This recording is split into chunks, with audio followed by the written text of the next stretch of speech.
안녕하십니까. 자, 이 코스에서 주택관리 관계법규 강의하는 한종민입니다. 자, 우리 입문과정 끝나고 한 2주 정도 휴식 기간이 있었고요. 자, 11월부터 이제 기본과정, 자, 1주차부터 시작해서 10주 과정으로 진행을 하겠습니다. 그래서 기본서 가지고 이제 기본 과정, 이 기본 용어라든지 내용들 이제 충실하게 진행을 하고요. 자, 그래서 처음 시작하시는 분들은 이제 우리 입문과정 다 4주 촬영해갖고 올려가 있으니까, 자, 입문과정에서 첫 시간은 좀 듣고 기본 과정 들어주시면 좋겠습니다.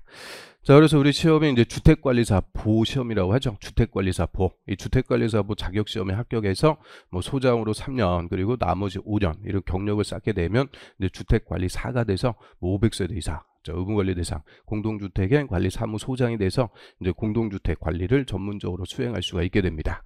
자, 그래서 주택관리사부 시험이 이제 간단하게만 말씀드릴게요. 처음 또 시작하시는 분도 계시니까, 자, 1차하고 2차하고 이렇게 구분이 돼요. 1차, 2차 각각 시험 봅니다. 자, 1차가 작년까지는 7월 달에 봤어요. 그런데 올해부터는 이제 6월 마지막 주 토요일 날로. 그래서 1차 6월 마지막 주 토요일 날 시험 보고 그 다음에 3달 후에 2차 이제 9월 마지막 주 토요일 날.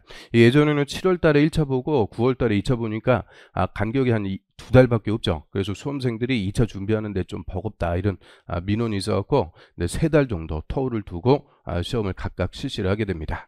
자, 1차 과목은 크게 3가지 과목으로 구성이 되어 있죠. 회계원리, 시설개론, 그리고 민법. 자, 이렇게 3가지 과목인데, 자, 우리 시험의 1차 합격률이 한 12% 정도밖에 안 된다고 그랬어요. 엄청나게 어려운 시험입니다. 그리고 각각의 분야들이 다 달라가지고 이 머리 쓰는 게 다 다르죠. 그래서 상당히 어려워요. 과목별로 거의 꽈락률이 50% 이상씩 나오게 되죠. 그래서 회계원리, 시설개론, 민법. 자, 1차부터 확실하게 공부하시는 것이 일단 주택관리사에서는 전력적으로 공부할 수 있다 이렇게 얘기하고요.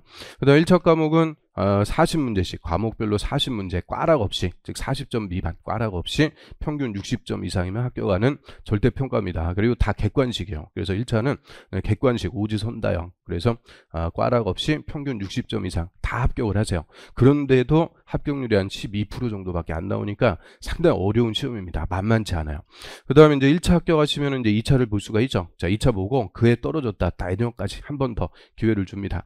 자, 2차는 주택관리 관계법규, 저와 같이 공부하는 관계법규하고 관리실무. 자, 이렇게 두 과목으로 구성이 되어 있고요. 역시 40문제씩 자, 두 과목 꽈락 없이 평균 60점 이상 합격하는 시험인데, 그런데 자, 우리 시험은 2차가 상대평가가 되죠. 그래서 60점 이상 중에서 매년 선발 예정 인원, 이게 올해도 그렇고 작년도 그렇고 1600명 정도 됩니다. 이 1600명 등수 안에 들어가야 합격이 돼요. 또 그리고 2차 과목은 객관식하고 주관식이 병용되죠. 객관식이 24개 그리고 주관식이 16개. 근데 주관식은 뭐 논술하고 이러는 게 아니고 기입형, 단답식 기입형으로, 그래서 객관식 24개, 주관식 16개. 이렇게 2차 과목은 관계법규든 관리실무든 객관식, 주관식이 병용돼서 병행해서 시행이 되고요. 그래서 제가 작년 시험 같은 경우에는 작년에 2차 과목에서 평균 60점 이상이라도 떨어졌어요. 그래서 합격 점수가 71.5점, 거의 72점 돼야 합격합니다. 그래서 이 상대평가라는 게 훨씬 더 어려운 시험이라고 그랬어요. 근데 평균 60점 이상 열심히 맞아놨어도 나보다 더 잘한 사람이 있으면 떨어지는 거예요. 그래서 이 상대평가가 참 피를 말리는 더 어려운 건데요.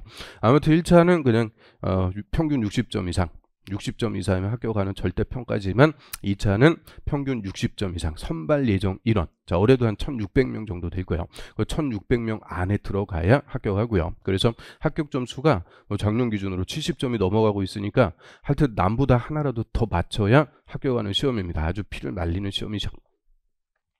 자, 그래서 저와 같이 공부하는 이제 주택관리 관계법규, 이 관계법규는 공동주택 관리와 관련되는 법률로 구성이 되어 있고요.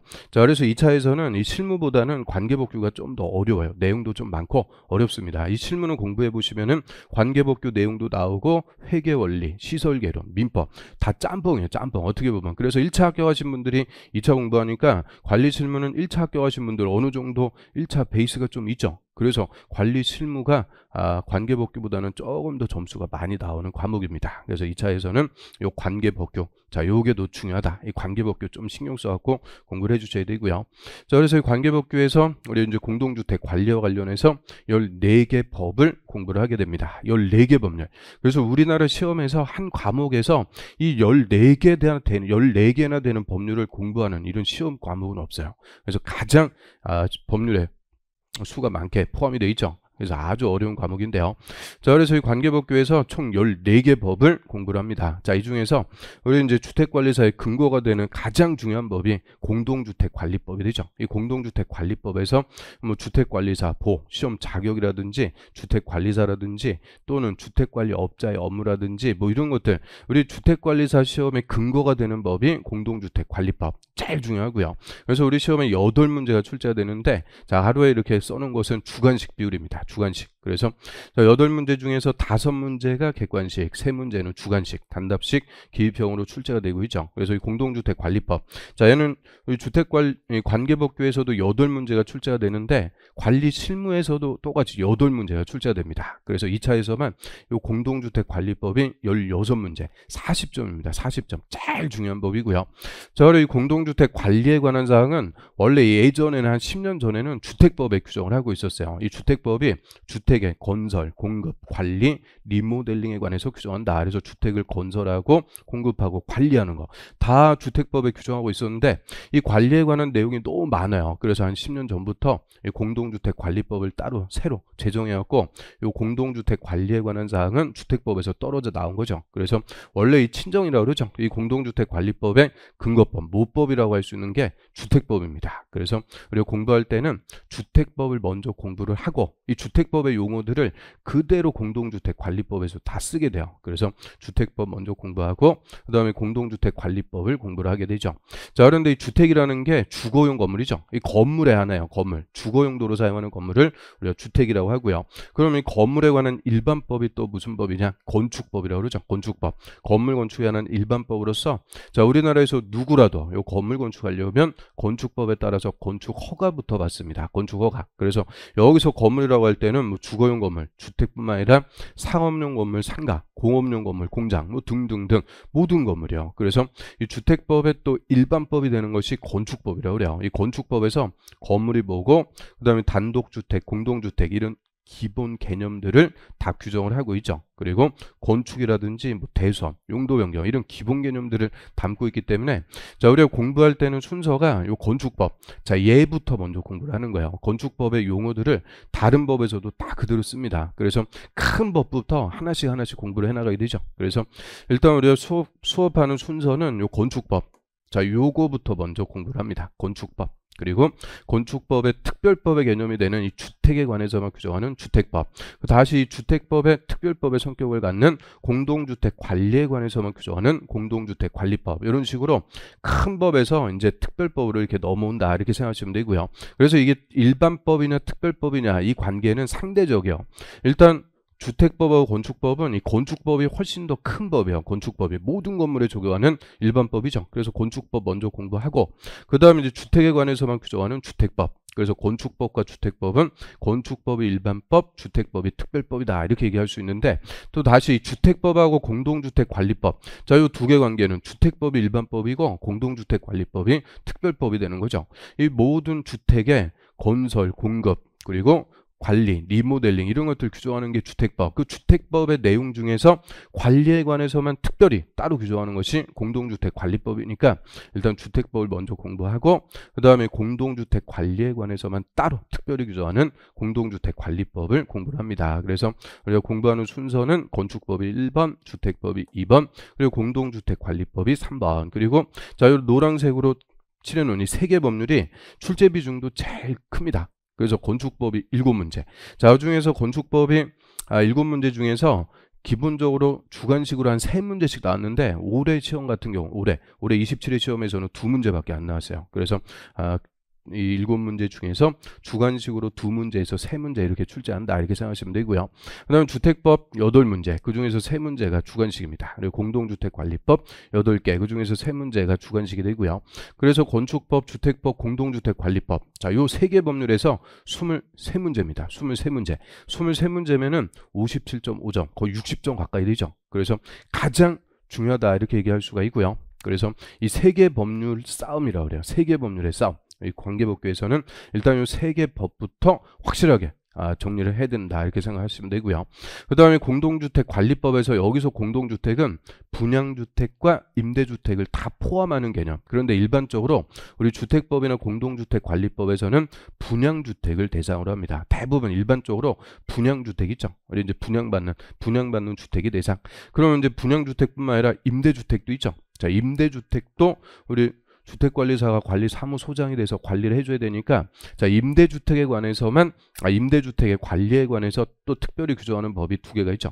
자, 민간임대주택, 공공임대주택에서 민간임대주택에 관한 특별법, 그리고 공공주택특별법에서 요 공공주택이라고 할 때는 크게 이제 2가지가 있어요. 공공분양주택, 공공임대주택 이렇게 2가지가 있는데 그 중에서 공공분양주택이 중요한 게 아니고 공공임대주택이 중요한 거죠. 그래서 3번하고 4번 민간임대주택특별법, 공공주택특별법, 자, 여기서는 임대주택에 관해서 임대주택의 관리 그거를 이제 특별히 규정하니까, 그럼 민간임대주택법이나 공공주택특별법은 요 공동주택관리법보다는 또 특별법의 성격을 갖는 거죠. 이게 다 상대적인 거예요. 그래서 하나씩 이제 큰 법에서 작은 법으로 이렇게 들어간다 이렇게 생각하시면 돼요. 특별법으로 들어간다 이렇게 생각하시면 되죠. 그래서 자, 일단 1번부터 5번까지 자, 요 5개가 자, 우리 관계법규에서는 제일 중요하다 이렇게 말씀드릴 수가 있고요. 특히 이 주택자 들어가는 것들 있죠. 주택법, 공동주택관리법, 민간임대주택특별법, 공공주택특별법, 하여튼 이 주택자 들어가는 것들은 확실하게 우리가 공부한다 이렇게 생각하시면 돼요. 그리고 건축법까지 하여튼 1, 2, 3, 4 이 5개가 가장 중요한 법이다라고 하고요. 그 다음 이제 6번의 도시 및 주거정비법, 얘는 좀 성격이 다른데 이 도시 및 주거정비법은 정비사업, 우리 정비사업이라는 것은 고쳐준다고 그랬죠. 낙후된 구도시, 열악한 주거지역을 고쳐갖고 도시 기능을 회복시켜주는 소위 재개발하고 재건축하는 사업이 정비 사업이다라고 해서 재개발, 재건축 이 정비 사업의 절차를 담고 있는 법이 정비법이라고 그래요. 그래서 정비법, 또 우리 소장님이 재개발하거나 재건축하는 거 이런 것도 좀 기본적인 소양이 있어야 되니까 이 정비법이라는 것도 우리 시험범위에 들어와 있는데요. 근데 이 정비법이 내용이 상당히 많습니다. 내용이 엄청나게 많아요. 그리고 재개발하고 재건축하면 이해관계가 엄청나게 많이 복잡하겠죠. 그래서 법률 자체가 내용도 많고 복잡한 법인데 2문제 나옵니다. 2문제. 자, 2문제. 그 중에서 한 문제는 또 주관식으로 나오고요. 그래서 이 정비법은 다 하려고 그러면 끝이 없어요. 끝이 없는 거기 때문에 우리 시험에 기출로 나왔던 것들 그런 것들만 위주로 해서 좀 효율적으로 공부를 하셔야 돼요. 다 하려고 그러면 끝도 없는 법이 정비법이 됩니다. 그 다음 이제 재정비 촉진을 위한 특별법이라고 해서 이거는 이제 정비법의 또 특별법이 돼요. 이 도시 재정비 사업이라고 하는데요. 재정비 사업은 이거는 이제 종전에는 뉴타운이라고 불렀던 거 있죠. 뉴타운. 이 뉴타운이 별게 아니고 재개발할 동네를 2개, 3개 모아갖고 크게 하는 거예요. 크게 이제 재개발한다 이렇게 생각하시면 돼요. 그래서 동네 하나하나 재개발하다 보니까 뭐 정비 기반 시설이라고 그러죠. 도로라든지 이런 인프라 같은 거 그런 것들 좀 설치하기가 좀 어렵고 그래요. 재정도 좀 안 좋고 그러니까 그래서 저희 재개발할 동네를 2개 이상 묶어갖고 큼직하게 이제 재개발을 하면서 그러면서 여러 가지 이제 인센티브를 부여를 해주게 되죠. 그래서 정비 사업에 다시 특별법이 도시 재정비 사업이다 이렇게 생각하시면 되고요. 이 도시 재정비 촉진법, 자, 요거는 한 문제가 출제가 됩니다. 한 문제. 그래서 올해는 주관식으로 또 출제가 되고요. 그래서 이 정비법하고 도시 재정비법 이렇게 부르고요. 자, 이런 것들은 이제 재개발, 재건축 그런 거에 관해서 우리가 공부한다 생각하시면 되죠. 그다음 나머지 법들 8번부터 13번까지는 이제 공동주택 관리와 관련해서 각종의 시설에 관한 법률이 됩니다. 시설에 관한 법. 우리 이제 시설 중에서 소방시설 있죠. 소방설비. 이 소방설비에 관해서 특히 화재 예방 등을 위해서 자 8번, 9번, 10번 요 3개 법률이 다 소방설비와 관련된 법이라고 그래요. 소방기본법. 원래는 이제 소방기본법하고 화재 예방법, 아니 소방시설법 이게 한 법률이었다가 재작년부터 이게 2개 법률로 또 나눠져 갖고 하여튼 소방기본법, 화재 예방 안전관리에 관한 법률, 소방시설 설치 관리에 관한 법률 8번, 9번, 10번. 자, 요 3개는 다 소방 설비 등에 관해서 규정을 합니다. 그래서 소방기본법 한 문제, 화재예방법 한 문제, 소방시설법 한 문제, 한 문제씩 물어보는데 내용들이 또 은근히 많습니다. 은근히 이게 다 하려고 그러면은 끝도 없어요. 그래서 이런 것들 잡다구리한 법들 한 문제씩 출제하니까 그 시험에 나올 수 있는 것들, 특히 용어가 제일 중요해요. 용어에서 주관식으로 내기가 딱 좋은 거니까 용어 위주로 해서 이런 것들은 이제 시험에 나오는 것들만 딱딱 발췌해 갖고 공부를 하실 필요가 있고요. 자, 우리 예를 들어 갖고 소방기본법에서 올해 주관식으로, 이게 한 문제 나오는 것은 객관식으로 나올 수도 있고 주관식으로 나올 수도 있죠. 자, 올해 이 주관식으로 소방기본법에서 뭐 물어봤을까요? 소방의 날은 몇 월 며칠이냐, 그걸 물어봤어요. 아니, 소방의 날이 주택관리와 관련되는 거냐 좀 의심스럽지만 그게 그냥 주관식으로. 근데 정답은 쉽죠. 소방의 날이 몇 월 며칠일까요? 자, 우리 119 하죠. 119 11월 9일 11월 9일이 소방의 날. 이게 한 번 들으면은 그런 거는 절대 또 틀릴 수가 없는 거죠. 자, 그게 주관식으로 한 문제가 나왔어요. 그래서 하여튼 소방기본법, 화재예방법, 소방시설 설치법, 자, 이런 것들은 다 소방설비, 소방시설. 특히 우리 이제 관리하다 보면은 은근히 매달 돈 많이 나가는 게 뭐냐, 스프링클러예요. 스프링클러가 그냥 뭐 누수가 돼갖고 세대별로 피해를 입고 하니까 스프링클러 고치는 거, 이런 것들이 우리 관리하다 보면은 은근히 매달 그냥 몇백만 원씩 지출이 되죠. 그래서 소방 시설에 관해서 소방 설비, 그다음에 이제 시설물 안전 및 유지 관리에 관한 특별법 해갖고 시설물법, 뭐 시특법 하는데 저는 시설물법이라고 불러요. 그래서 우리 공동주택 단지 각종의 시설물들 많이 있죠. 대표적으로 어린 놀이터 같은 거 시설물, 이런 시설물의 안전 유지 관리에 관해서 규정하는 법이고요. 그래서 시설물법, 자, 요거는 이제 두 문제가 출제가 됩니다. 두 문제. 그리고 승강기, 하여튼 돈 제일 많이 잡아먹는 게 승강기죠. 관리하다 보면은 매달 이 승강기 유지관리 비용으로 몇백만 원씩 나옵니다. 몇백만 원씩. 그리고 승강기는 원래 이제 장기소형 계획에서 15년 단위로 교체해라 그러는데 15년 쓰고 교체하기에는 너무 멀쩡하죠. 그래서 유지관리를 잘하는데 하여튼 이 승강기 요거 한번 사고 나고 그러면 엄청나요. 피해가 엄청날 수가 있고, 그리고 교체하고 그러는데 돈도 많이 들어가니까 가장 중요한 설비 중에 하나가 승강기가 되죠. 승강기 안전관리법, 승강기에 관해서 먼저 공부를 하고요. 또 우리 도시민들 생활하기 위해서 전기 없으면 안 되죠. 전기사업법, 전기에 관해서. 근데 우리 같은 문과생이 이 전기에 관해서 뭐 얼마를 알겠어요. 그래서 전기사업법은 그냥 시험에 나오는 것들 위주로 해서 간단하게 좀 정리를 합니다. 그래서 요 8번부터 13번까지는 공동주택의 각종의 시설, 설비에 관해서 우리가 공부한다, 이렇게 생각하시면 되고요. 그 다음에 이제 14번에 집합건물의 소유 및 관리에 관한 법률, 자, 이거 줄여갖고 집합건물법이라고 줄여갖고 부릅니다. 이 집합건물은 구분 소유하는 건물을 우리가 집합건물, 아파트 같은 것도 다 집합건물인데요. 자, 우리 의무관리 대상 공동주택일 때는 공동주택관리법에 따라서 의무적으로 관리기구를 구성해서 관리를 해야 돼요. 안 하면 다 입주자들 처벌받습니다. 그래서 의무적으로 의무관리 대상 공동주택 실무에서 들어보셨죠? 의무관리 대상 몇 세대 이상? 300세대 이상 또는 150세대 이상, 뭐 승강기가 설치되어 있다, 중앙집중, 지역난방, 이런 것들이 의무관리 대상. 이 의무관리 대상 공동주택은 공동주택관리법에 따라서 의무적으로 관리. 그런데 의무관리 대상 공동주택이 아닌 거 있을 수가 있죠. 뭐 100세대 아파트 단지, 100세대 또는 뭐 상가라든지 이런 이 공동주택관리법에 적용을 받지 않는 이 집합건물은 다 집합건물의 소유 및 관리에 관한 법률, 이 법이 공동주택관리법보다 어떻게 보면 더 일반법이라고 할 수가 있어요. 그래서 집합건물의 소유 관리에 관해서 규정하는 법을 다 적용을 합니다. 그래서 이 집합건물법에서 저는 의무관리 대상이 아닐 때는 뭐 관리단 집회라든지 관리인을 선임해서 별도로 이 집합건물을 관리를 하도록 하죠. 그래서 이런 의무관리 대상이 아닐 때 적용하는 일반법이 집합건물법. 그래서 이 집합건물법도 우리 시험에 물어보는데 한 문제 나옵니다. 한 문제. 그래서 이 집합건물의 관리에 관한 사항, 그런 것들 우리가 신경 써갖고 공부를 해주시면 되고요. 그래서 이 5번 이하부터, 이 정비법 이하부터는 그냥 두 문제 아니면 한 문제. 야, 이래서 이 잡다구리한 법들 그냥 싹 모아놔갖고 총 14개 법률을 우리가 공부를 하는 게 관계법규다. 그 14개 법이니까 내용 자체가 엄청나게 많을 수밖에 없죠. 그래서 우리나라에서 하여튼 단과 과목으로 가장 많은 법을 공부를 하게 돼요. 자, 그런데 우리가 자, 법률만 공부하는 거 아니라 그랬죠. 자, 우리나라는 성문법주의죠. 다 법률이 문서로 만들어져 있으니까 성문법인데, 이 성문법의 위계질서에 따라서 자, 일단 헌법이라는 게 있다고 그랬죠. 헌법이 뭐 국가의 정체성이라든지 우리 국민의 기본권, 또 통치구조, 이런 것들 정하는 최고 규범이다라고 하고요.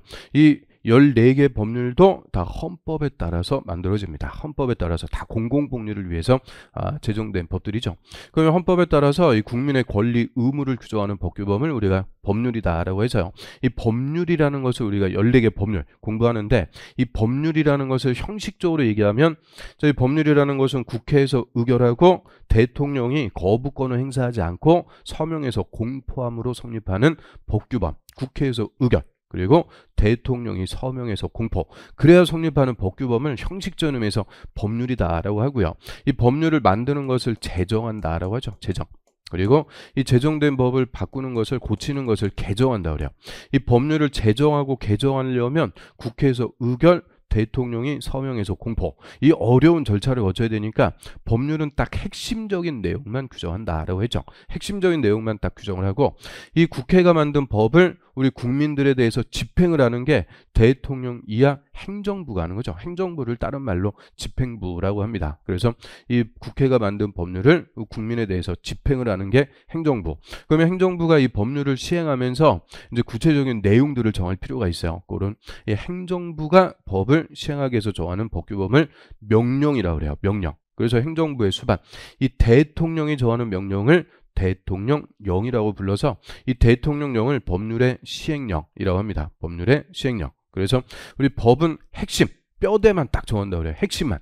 그래서 우리 쉽게 얘기해서 생선 같은 거 있죠. 생선 딱 떠올려 보시면 생선에 딱 뼈대 있죠. 뼈대. 그거는 법이라고 생각하시면 돼요. 그럼 이 생선에 살을 붙이는 거는 뭘로 하는 거냐? 대통령령, 시행령으로 다 정하게 됩니다. 그때그때 수시로 좀 바꾸고 이럴 필요가 있는 것들은 법률로 정하는 게 아니고 시행령으로. 그래서 우리가 법률을 공부할 때는 법률만 공부하는 게 아니고 시행령까지, 그래서 합쳐갖고 법령을 공부를 합니다. 그럼 14개 법률의 시행령이 또 다 있어요. 그래서 14개 법률이 있고 그 법률의 시행령이 또 있으니까 28개가 되는 거죠. 14 곱하기 2. 그래서 법령. 요거를 공부한다. 그래서 28개 법령을 공부를 합니다. 그리고 저는 각 부의 장관이 정하는 명령을 부령이라고 그래요. 우리 국토교통부 장관이 정하는 명령을 국토교통부령이다라고 해서 줄여갖고 부령이라고 부르고요. 이 부령은 그 법을 시행하기 위한 세칙이라고 그래요. 아주 세부적인 기술 기준이라든지 서식 같은 거, 이런 것들 정하는 세부 규칙을 시행 규칙이다라고 해서, 우리가 하나의 법을 온전하게 공부하려면 법률, 시행령, 시행규칙, 자, 이걸 합쳐갖고 법령칙이라고 부릅니다. 법령칙.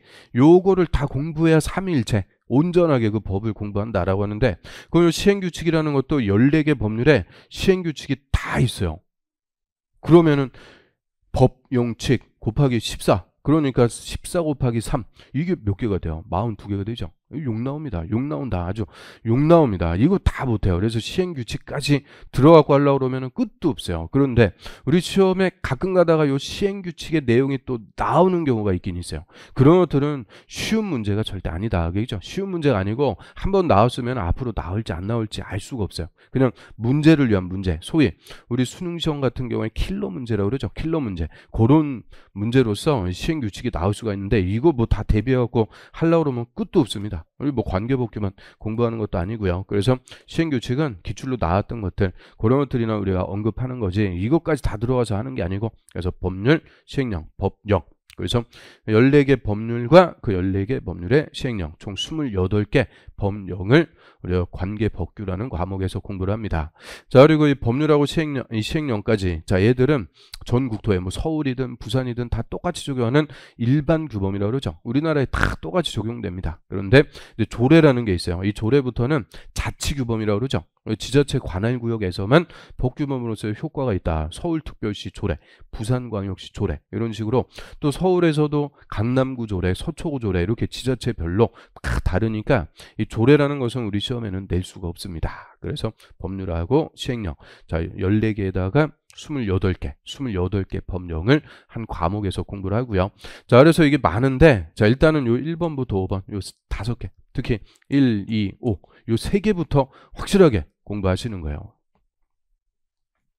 그래서 이 관계복귀는 합격 전략. 자, 어차피 시험이니까 암기가 제일 중요합니다. 어차피 2차 과목은 암기의 성격이 있어요. 그런데 단순해서 암기하면은 절대 안 돼. 단순 암기가 아니고, 자, 이 내용과 이해를 통해서 암기를 해야 이게 오래 가는 거예요. 그리고 우리 주관식 같은 거 쓰려고 그러면은 좀 개념이 있어야 돼요. 그래서 그냥 단순 암기 절대 안 돼요. 용어부터 하나씩 이해하고 습득해야 된다. 그런데 이 용어라는 게 쉬울까요, 어려울까요?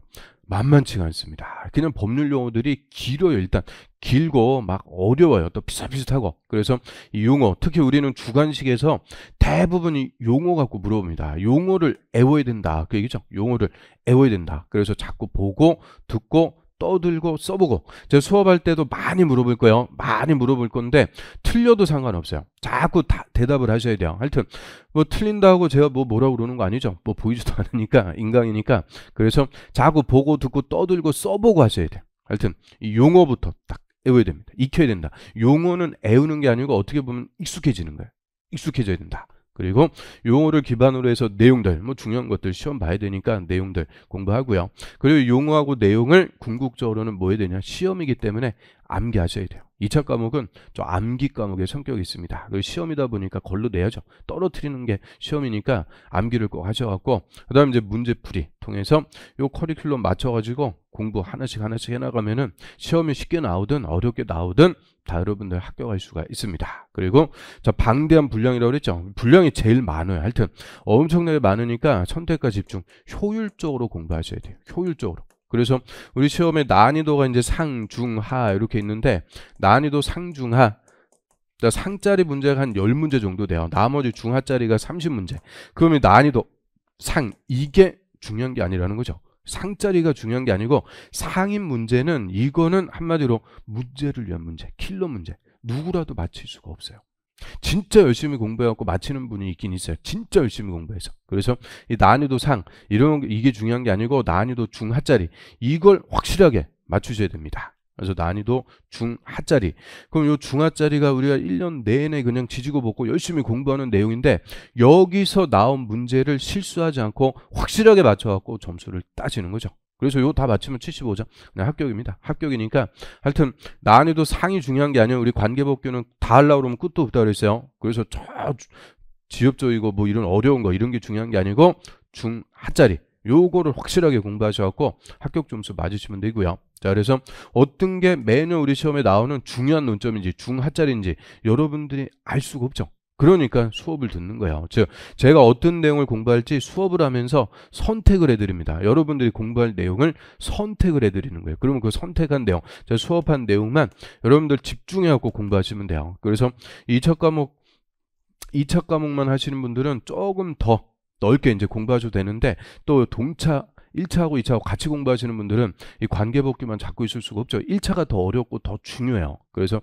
1차 먼저 공부하고 나중에 2차 해야 되는데 다 하려고 하면 끝도 없으니까, 하여튼 제가 수업한 내용만 여러분들은 집중해갖고 공부하시면은 다 합격 점수 맞을 수 있도록 해드리니까 욕심 부려갖고 공부하고 그러는 거 아니에요. 그래서 물론 이제 상대평가다 보니까 남들보다 한 문제라도 더 맞춰야 합격하는 이 치열한 시험인데, 그래도 대부분 다 합격할 수 있게끔 해드리니까 하여튼 제가 수업하는 내용만 확실하게 따라오시면 된다. 그 다음에 끝까지 공부하면 합격해요. 하여튼 해커스 커리큘럼 맞춰갖고 끝까지 공부하시면은 내가 어떻게 합격했을까 다 합격시켜드립니다. 합격하기 위해서 우리가 수업 듣고 공부하는 거죠. 그래서 다 합격시켜드리고, 그래서 해커스의 커리큘럼이, 우리 이제 해커스가 주택관리사도 한 20년째 수업을 하고 있으니까 가장 최적의 커리큘럼을 만들어 갖고 여러분들 합격을 할 수 있게끔 이렇게 커리큘럼이 진행이 됩니다. 그래서 입문과정 우리 10월 달에 시작해 갖고 4주 끝났죠. 자, 기본과정이 10주입니다. 10주. 기본서 가지고 기본적인 용어하고 내용들 한번 쫙 훑어보는데, 관계복귀는 내용 자체가 제일 많아요. 그래서 10주 동안 하여튼 4시간씩 해서 충실하게 진행을 하고요.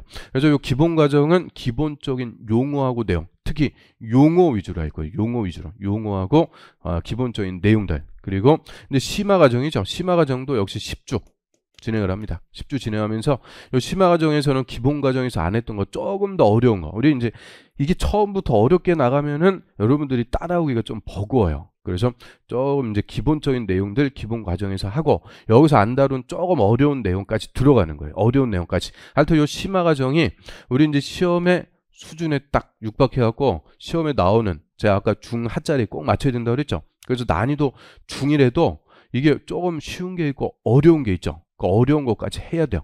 그래서 그 정도 해야 75점 맞을 수가 있으니까 하여튼 심화과정 이렇게 순서대로 이렇게 높여나가는 거예요. 수업을 조금씩 높여나갑니다. 처음부터 바로 높게 할 수가 없죠. 그래서 심화과정 이때 가장 많이 합니다. 쉽죠. 그 다음에 이제 심화과정에서 우리 쭉 펼쳐갖고 이제 정리를 했죠. 자, 요거를 이제 압축하는 거예요. 압축. 진짜 중요한 것들 압축해갖고 요약과정으로 한 8주 정도 진행을 합니다. 8주 정도 진행을 하고요. 자, 여기까지가 이론 과정이라고 그래요. 이론. 열심히 이제 우리가 이론 공부하는 거죠. 이론. 뭐 하려고 이론 공부했어요? 문제 풀어갖고 맞춰갖고 합격 점수 맞는 게, 즉 합격 점수 맞아갖고 합격하는 게 목적이니까, 자, 이때부터 이제 문제풀이 들어갑니다. 문제풀이 과정 7, 8월부터 우리 문제풀이인데, 자, 이거는 2차죠. 2차. 제가 담당하는 관계법규는 커리큘럼이 이렇게 가요. 그러면 1차하고 2차하고 올해 이제 내년도 시험에 동차에 준비하시는 분들은, 자, 일단 3월 정도까지는 1차하고 2차도 수업은 좀 들으셔야 돼요. 수업은 좀 들으시면서 개인적으로 복습할 때는 1차 위주로 공부하시는 거예요. 1차 위주로. 그런데 처음에 이제 동차 시작하시는 분들은 3월 정도까지는 2차도 다 듣는 거예요. 관계법규, 관리, 실무 다 수업을 들으면서 따라오시되, 3월 달까지.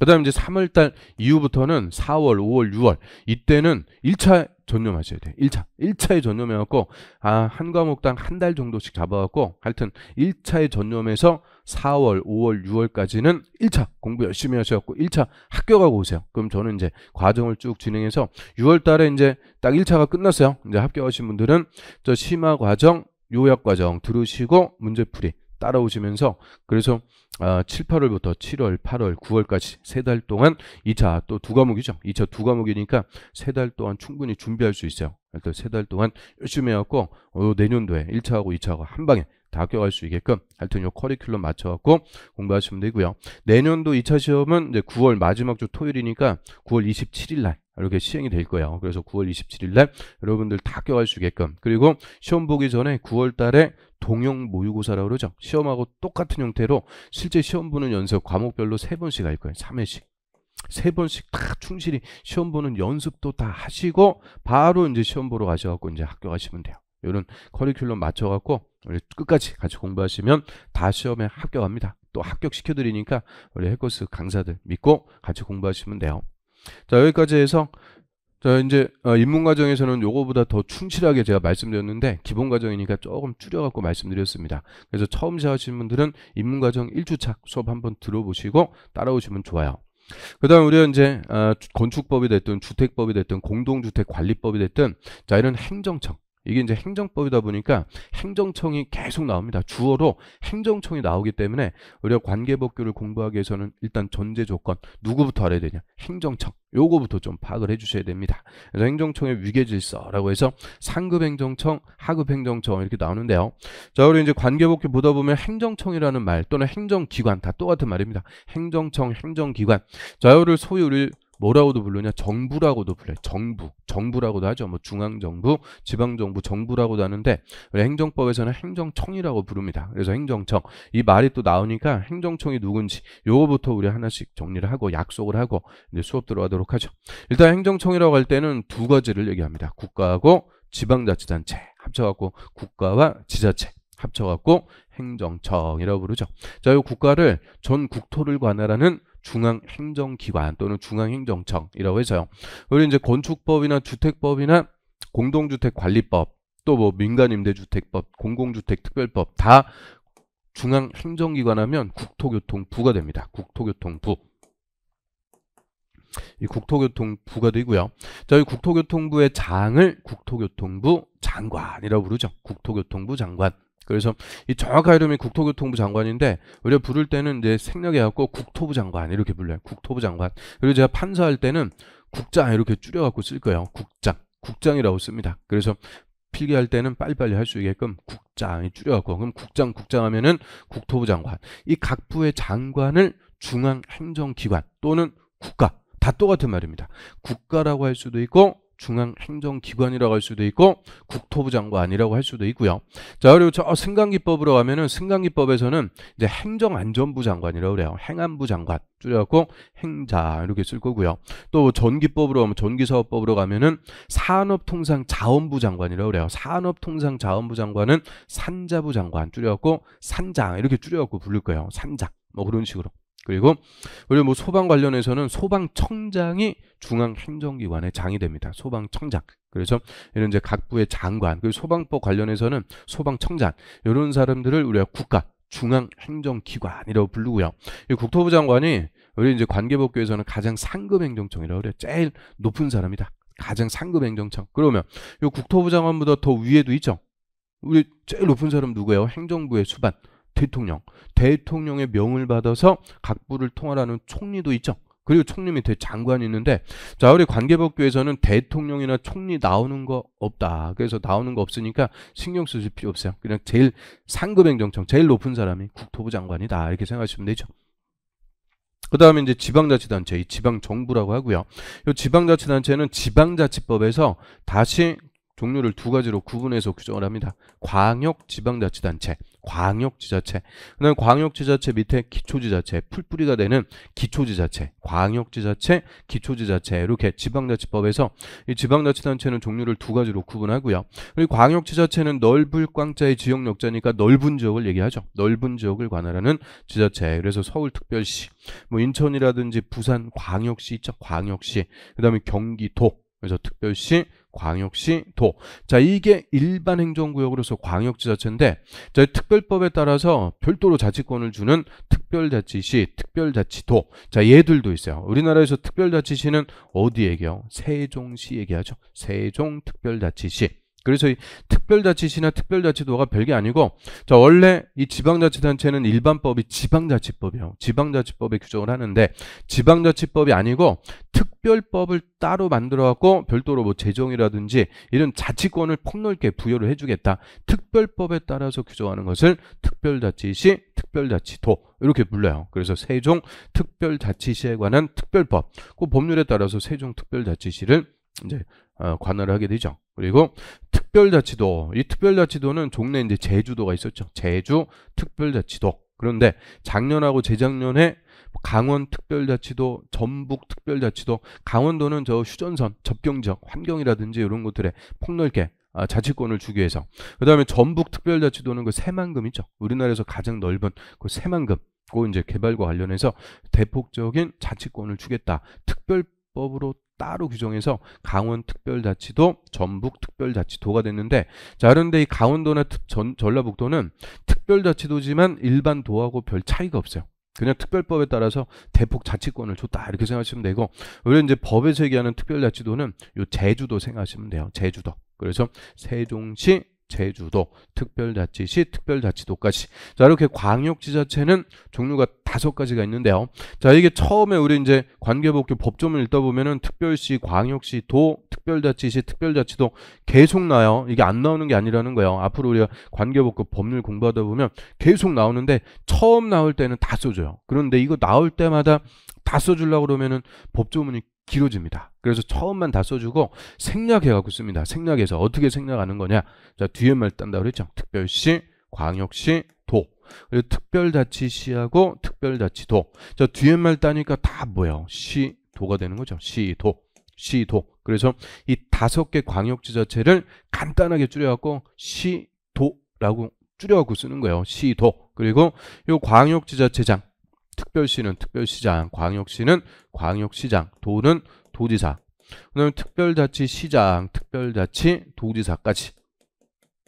크게 이게 5명을 우리가 광역지자체장이라고 하는데요.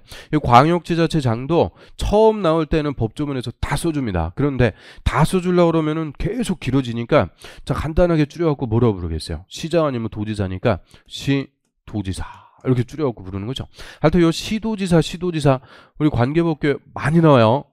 건축법이나 주택법이나 공동주택관리법이나 시도지사 하는데, 이 시도지사가 누군지 모르니까 이게 처음부터 어려워지는 거죠. 그래서 시도지사, 자, 이제 풀어드렸으니까 우리 앞으로 시도지사 하면은 누구라고요? 한번 읽어보면 특별시장, 광역시장, 도지사, 특별자치시장, 특별자치도지사 요 5명을 줄여갖고 간단하게 시도지사 이렇게 쓰는구나. 서로 약속을 하는 겁니다. 그 다음에 광역지자체 밑에 이제 풀뿌리가 되는 기초지자체를 두는데요. 자, 기초지자체, 우리 서울특별시에는 자치구를 둡니다. 강남구, 서초구, 송파구, 뭐, 강동구. 그래서 서울특별시는 25개 자치구로 구성되는 큰 도시요. 근데 서울특별시가 관할구역이 넓은 건 아니고, 관할구역은 저 우리 경기도에 화성시 있죠. 동탄 신도시 있고, 화성시하고 서울특별시하고 어디가 면적이 넓을까요? 화성시가 더 넓어요. 그래서 이 서울특별시가 면적이 넓은 게 아니고 인구가 많은 거죠. 인구가 900만 가까이 인구가 그냥 많은 거고요. 그래서 25개 자치구로 구성되는 큰 도시가 서울특별시입니다. 하여튼 특별시 안에는 자치구. 그 다음에 광역시, 뭐 인천이나 부산, 광역시 안에도 자치구를 두는데 군도 있어요. 이거 잘 모르시면 안 돼요. 광역시하고 특별시의 차이점이죠. 특별시 안에는 자치구만. 광역시 안에는 자치구도 있고 군도 있다. 군도. 그럼 우리 광역시 안에 군 들어본 거 뭐 있을까요? 저 우리 인천광역시 있죠. 인천광역시에 연수구, 연수구가 송도 신도시 있고 그런 데고요. 그 다음에 강화도 있죠. 강화도가 강화군. 그 위에 연평도 같은 거 있죠. 그때가 거기가 옹진군. 그래서 인천광역시는 자치구도 있고 강화군, 옹진군 이런 군도 있어요. 또 저 부산광역시 있죠. 부산광역시에 뭐 해운대구 이런 자치구도 있고 부산광역시 기장군 해갖고 기장군 거기에 원자력 발전소 있죠. 고리발전소 이런 것들 막 밀집해 있고 그래요. 그래서 광역시 안에는 자치구도 있고 군도 있다. 이 차이점, 이 특별시하고 차이점 확실하게 구분해 주셔야 되고요. 그 다음에 경기도 같은 도 밑에는 시하고 군을 둡니다. 경기도 성남시, 경기도 가평군 이런 식으로 도 밑에는 시하고 군. 그래서 도 밑에 있는 시군을 기초시, 기초군 이라고 부르고요. 물론 이 도 밑에 있는 시 중에서 인구가 50만 이상이 되면 행정 편의를 위해서 비자치구라는 걸 둘 수가 있어요. 그럼 자치구하고 비자치구의 차이점은 자치구는 주민들이 투표해갖고 선거를 통해서 자치구청장, 자치구 의회, 의원을 뽑아주는 거죠. 지방자치단체인데 비자치구는 주민이 선거에서 구청장을 뽑아주고 그러는 게 아니에요. 시장이 직권으로 그냥 임명해갖고 행정 편의를 위해서 그냥 행정 업무만 담당을 하는 거예요. 그래서 비자치구 대표적으로 우리 경기도 성남시의 분당구 또 경기도 고양시의 일산구 뭐 이런 거 들어보셨죠? 그래서 그런 이제 성남시라든지 용인시라든지 수원시라든지 고양시 이런 큰 도시들은 비자치구라는 걸 둘 수 있는데 비자치구는 우리 관계법규에서는 안 나옵니다. 신경 쓰실 필요 없고 항상 구라고 할 때는 특별시하고 광역시 안에 있는 자치구를 지칭한다. 이렇게 생각하시면 돼요. 그래서 기초지자체는 종류가 이렇게 3가지가 있네요. 자치구하고 군하고 시. 요거를 줄여갖고 시, 군, 구라고 씁니다. 시, 군, 구. 라고 하고요. 자, 자치구는 구청장, 자치구청장. 그리고 군일 때는 군수, 시면은 시장이라고 해서 시장, 군수, 구청장. 자, 이 사람들을 시군, 구청장, 기초지자체장이라고 하죠. 자, 이 시군, 구청장이 가장 하급 행정청이라고 그래요. 하급 행정청. 그래서 상, 하, 위계질서가 이렇게 딱 있고요. 대부분 우리 관계법규는 요 위계질서대로 규정이 됩니다. 그래서 대표적으로 자, 우리 건축법에서 이제 건축허가 제한이라는 것을 볼 건데요. 자, 건축허가 제한하는데, 자, 도지사는 누구의 건축허가를 제한할 수 있는 거냐? 자, 건축허가 제한은 허가권자한테 허가를 못 내주게 하는 거예요. 당분간 건축을 일체 금지할 필요가 있더라. 허가 자체를 못 내주게 하는 것을 허가 제한. 그럼 도지사는 누구의 허가를 제한할 수 있는 거냐? 시장 군수의 허가를 제한할 수가 있다고 그래요. 시장 군수한테 당분간 건축허가 내주지 마라. 못 내주게 하는 거예요. 그러면 광역시장은 자치구청장이나 군수의 건축허가 제한할 수 있겠죠. 특별시장은 구청장의 건축허가를 제한할 수가 있어요. 그 다음에 국토부 장관은 모든 허가권자, 특별시장, 광역시장, 시군, 구청장 모든 허가권자의 건축허가를 다 제한할 수가 있죠. 왜요?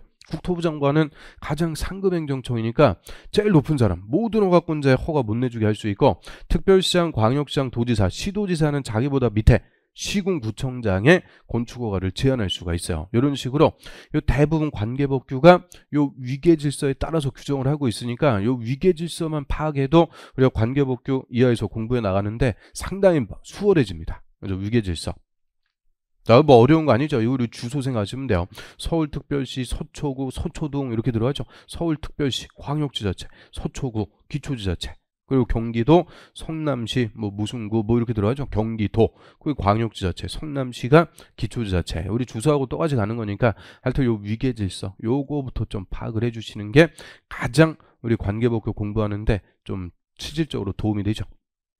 그 다음에 요거 하나만 더 말씀드릴게요. 요 특별한 애들 있죠. 특별자치시하고 특별자치도가 나오는데, 자, 얘들은 광역지자체인데 밑에가 없어요. 밑에 기초지자체를 두고 있지 않다. 이게 또 특징입니다.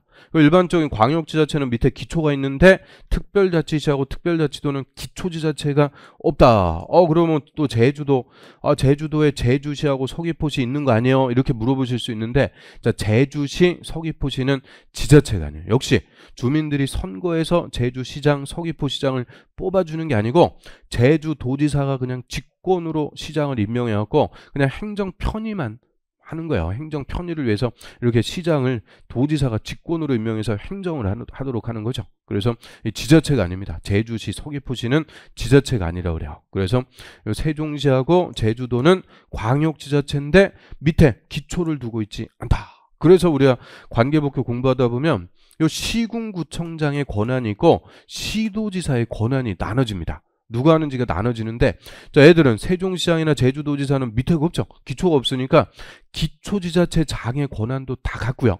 그리고 광역지자체장의 권한도 다 가져요. 즉 만능이다 그 얘기입니다. 다 된다, 다 된다. 그래서 우리 건축법이나 주택법이나 공동주택관리법 보면 특별자치시장, 특별자치도지사는 여기도 나오고 저기도 나오고 안 끼는 데가 없어요. 만능이라고 그래, 만능. 그럼 다 되는데 얘들 가지고 따로 논점으로 물어보고 그럴 이유가 없어요.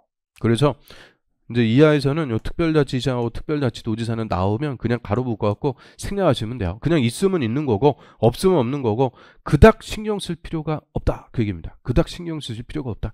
그래서 이런 취급하는 걸 우리가 그림자 취급한다 그러죠. 그림자, 그냥 있으면 있고 없으면 없고 그닥 신경 쓰시고 그럴 필요 없어요. 그래서 이것들은 이제 생략하셔도 되고요. 일반 행정구역이 핵심이에요. 그래서 국토부 장관, 시도지사, 시군구청장. 자, 뭐 밑에 뭐가 있는지 요 위계질서 요거부터 좀 파악을 해주시면 고맙겠습니다. 그래서 이런 행정청의 이제 행정청도 우리가 봤고요. 그래서 이제 하나씩 관계법규 내용들 공부를 해나가는데, 자, 아까 말씀드렸듯이 자, 우리 14개 법률 중에서 자, 우리 교과서 순서하고 조금 달라요. 우리 교과서에는 기본서에는 건축법이 세 번째로 규정이 되어 있는데 수업할 때는 얘가 1번이요. 얘가 건축법부터 먼저 해야 돼요. 이 주택법부터 먼저 하면은 나중에 건축법에 배울 내용들이 여기서 또 나오니까 먼저 설명을 하고 그러면 건축법 가서 또 해야 되고 두 번씩 중복해갖고 효율성이 좀 떨어져요. 그래서 하나씩 큰 법부터 건축법 1번, 그 다음에 주택법 2번, 그리고 공동주택관리법 3번, 그리고 4번, 5번 그 순서대로 이렇게 이제 그래서 순서는 건축법, 주택법, 공동주택관리법 요 순서대로 수업을 진행을 하겠습니다. 그래서 좀 쉬었다가 이제 요 건축법 자, 요거부터 먼저 보도록 하죠. 우리 건축법이 기본서는 324페이지가 됩니다. 324페이지. 자, 건축법부터 먼저 하도록 하고요.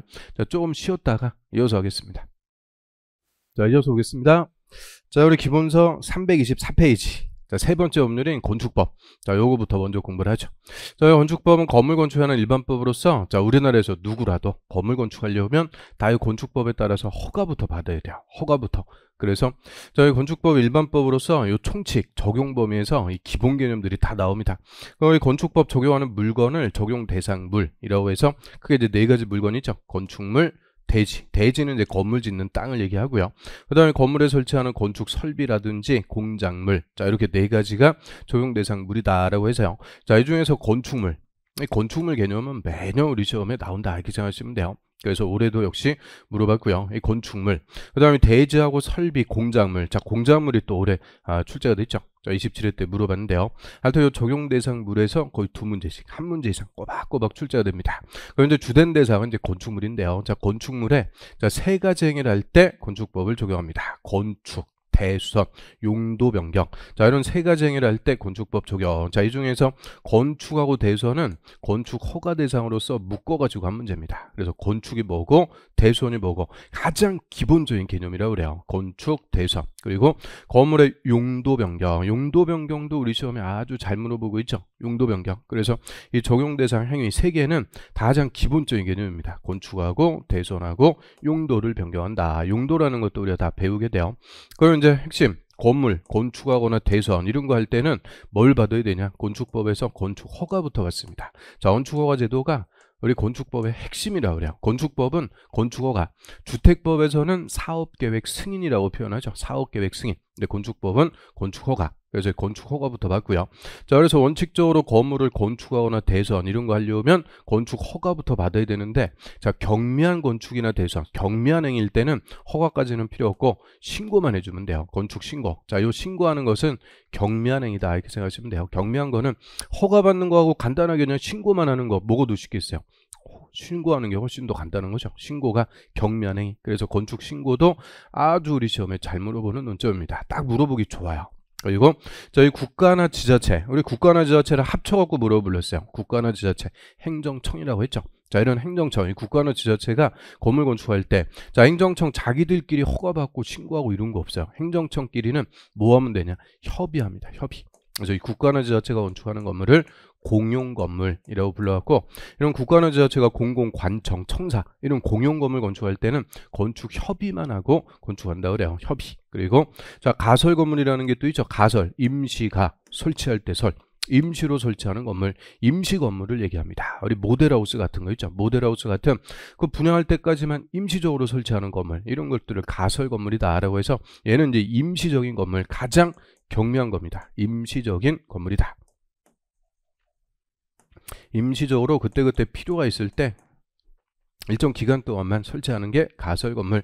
근데 이 가설 건물도 허가받는 게 있고 신고하는 게 있고 또 만만치가 않아요. 가설 건물. 그래서 건축 허가가 핵심이고, 건축 허가 파트에서 신고하는 거, 협의하고 건축, 그리고 가설 건물, 이런 것들이 이제 잘 물어보는 논점이다라고 하고요. 자, 여기까지가 우리 건축법의 총론이라고 합니다.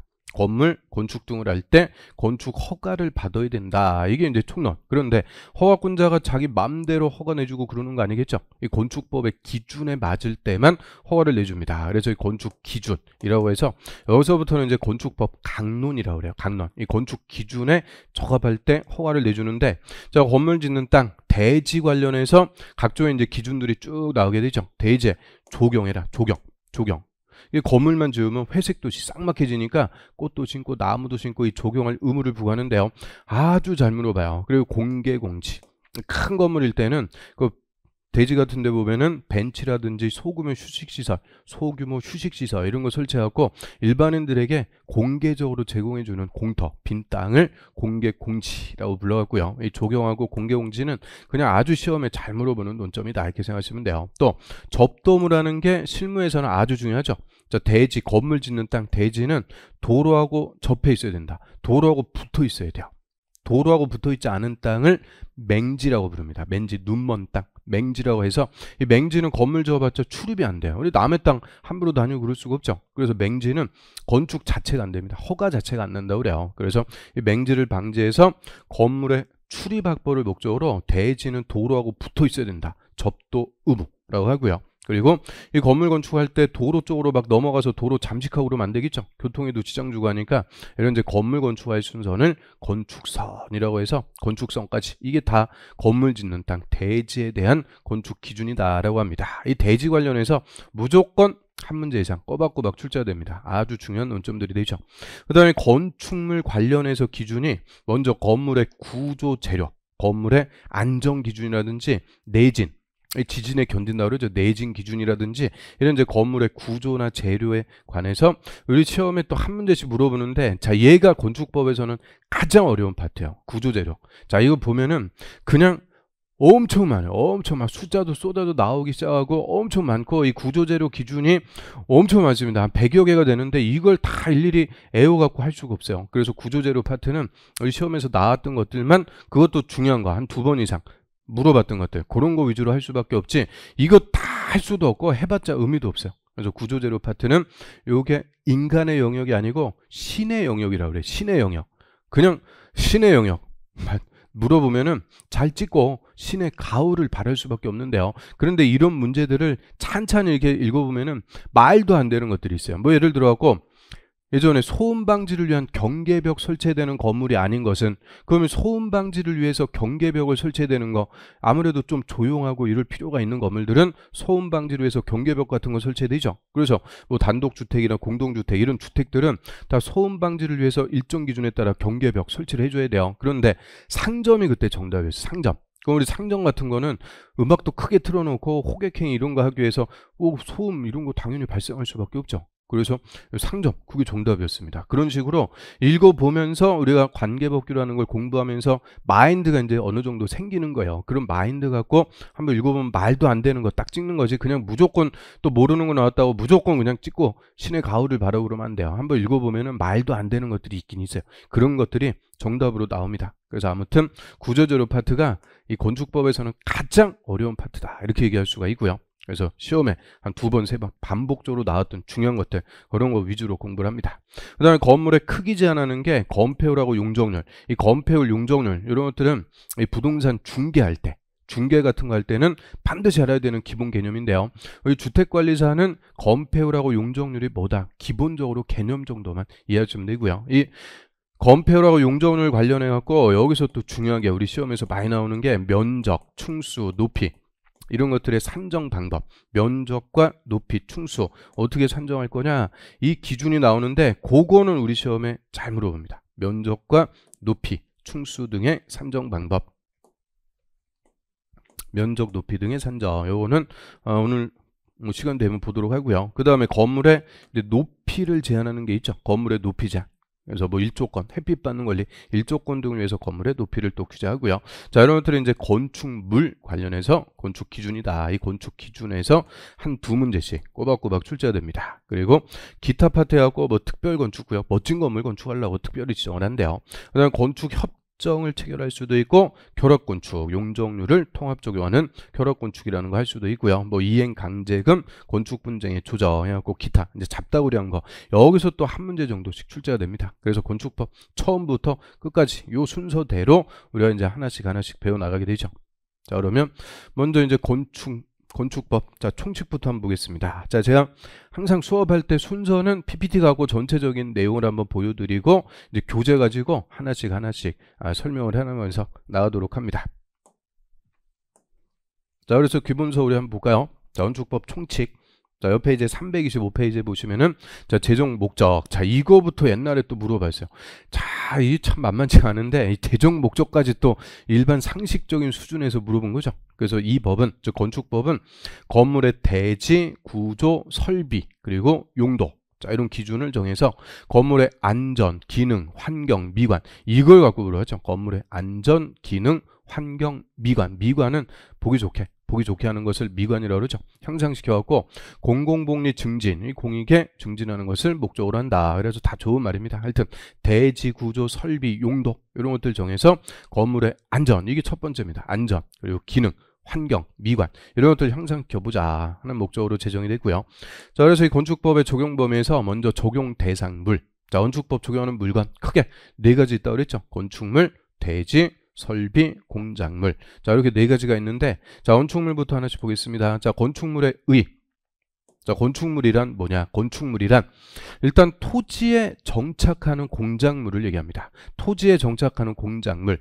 그리고 공작물이라는 것은 사람이 인공적으로 제작한 물건, 사람이 만든 것은 다 공작물이라고 부르는 거죠. 그러면 건축물도 사람이 짓는 거니까 공작물인데, 일단 전제 조건 어디에 정착해야 돼요? 토지에 정착. 딱 붙어 있어야 돼요. 토지에 정착하는 공작물 중에서 첫 번째, 지붕과 기둥 또는 벽이 있는 것이다. 자, 여기에 동그라미 1 딱 번호 매겨갖고, 자, 이게 원칙적인 건물의 개념입니다. 지붕과 기둥 또는 벽이 있는 것이다 라고 하는데, 자, 이게 한 줄로 이렇게 써놨는데 종류 풀어갖고 보면은 종류가 3개가 나오는 거죠. 지붕하고 기둥이 있으면은 건물이 돼요. 지붕과 기둥. 자, 우리 지붕하고 기둥으로 서 있는 건물 대표적으로 뭐 있을까요? 지붕하고 기둥만 있으면 건물이다. 이거 우리 뭐 팔각정이라든지 정자 같은 거 있죠. 공원 같은 데 보면 정자 같은 거, 지붕하고 기둥만 있으면 그냥 건물이다, 그 얘기입니다. 또, 자, 지붕하고 벽이 있어도 건물이요. 지붕하고 벽이 있어도 건물. 그럼 지붕하고 벽으로 존재하는 건물, 우리 쉽게 우리 아파트 같은 거 있죠. 아파트는 이 벽이 기둥의 역할을 하는 거예요. 그래서 지붕하고 벽으로 존재하는 것도 다 건물이 되죠. 그래서 이 그림에 보듯이 지붕하고 벽이 있어도 건물이 됩니다. 또 세 개가 다 있어도 돼요. 세 개가 다. 지붕과 기둥과 벽이 있어도 건물이 됩니다. 그래서 자, 일반적으로 우리 강의실, 이 강의실은 지붕도 있고 벽도 있고 기둥도 있고 다 있네요. 그래서 자, 이렇게 건물의 종류를 풀어갖고 보니까 세 가지가 나오는 거예요. 지붕과 기둥, 지붕과 벽, 지붕과 기둥과 벽. 세 가지. 그러면 이 건물이 되기 위해서는 무조건 뭐가 있어야 되냐? 지붕. 얘는 필수입니다. 그래서 우리 판례에서도 저 건물로 보기 위해서는 지붕이 갖춰져 있어야 된다. 딱 이 말이 나와요. 지붕은 무조건 있어야 돼. 지붕은 필수. 근데 기둥하고 벽은 둘 중에서 한 개만 있어도 된다. 그죠? 지붕하고 기둥이 있어도 되고, 지붕하고 벽이 있어도 되고, 지붕하고 기둥하고 벽이 다 있어도 되고, 그래서 기둥하고 벽은 한 개만 있어도 되니까, 그래서 이거 접속사, 지붕과 기둥 또는 벽이 있는 거. 이거 어렵게 장난치면 어떻게 주겠어요? 지붕 또는 기둥과 벽이 있는 것. 이러면 또 틀리게 돼요. 그래서 반드시 뭐가 있어야 된다고요? 지붕이 필수. 지붕과 기둥 또는 벽이 있는 것이다. 자, 요거 조심하시면 돼요. 지붕과 기둥 또는 벽이 있는 것. 자꾸 읽어갖고 우리 시험은 주관식도 나오니까 이런 것들 다 가로 비워갖고 물어보기가 딱 좋아요. 이렇게 가로 딱 묶어갖고 지붕과 기둥 또는 벽이 있는 것이다. 그 다음에 이에 딸린 시설물, 여기 동그라미 이 건물에 딸려갖고 설치한 시설물, 뭐 대표적으로 대문, 담장, 대문이라든지 담장이라든지 굴뚝, 이런 것들 건물에 딸려갖고 설치했으면 다 건물이 돼서 건축법 다 적용을 받습니다. 그 다음에 세 번째, 지하나 고가의 공작물. 이 지하나 고가의 공작물에 설치하는 이렇게 써 있는데, 그러면 지하나 고가의 공작물, 여기서 공작물은 뭐냐? 도로 생각하시면 돼요. 도로. 그래서 지하도로, 고가도로 있죠.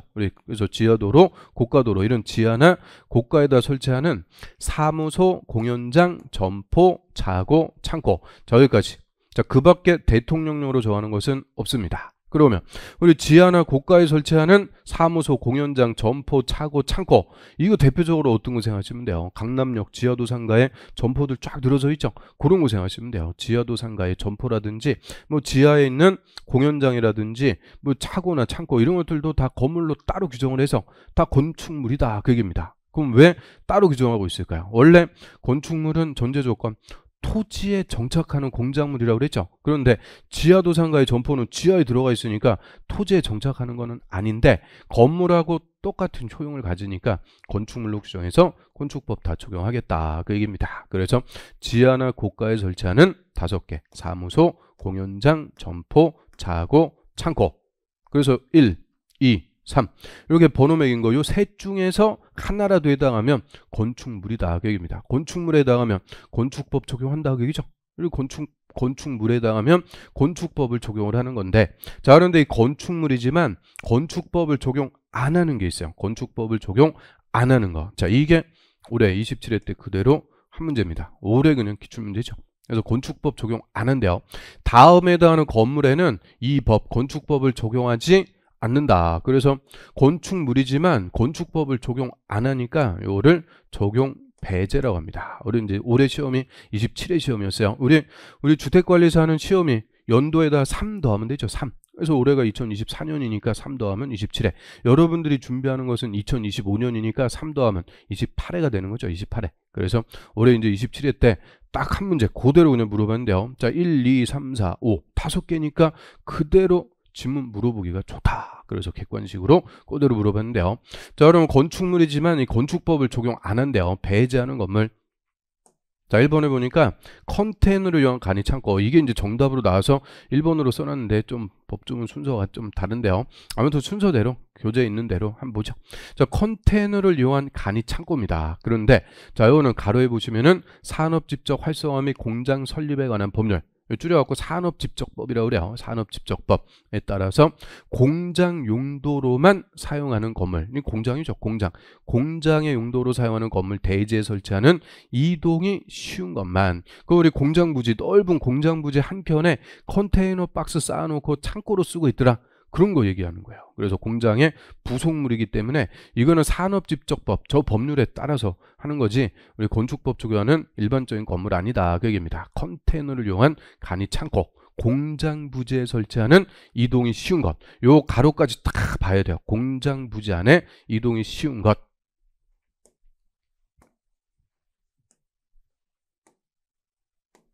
그 다음에 두 번째는 고속도로 통행로 징수시설이라고 하죠. 고속도로 통행로 징수시설.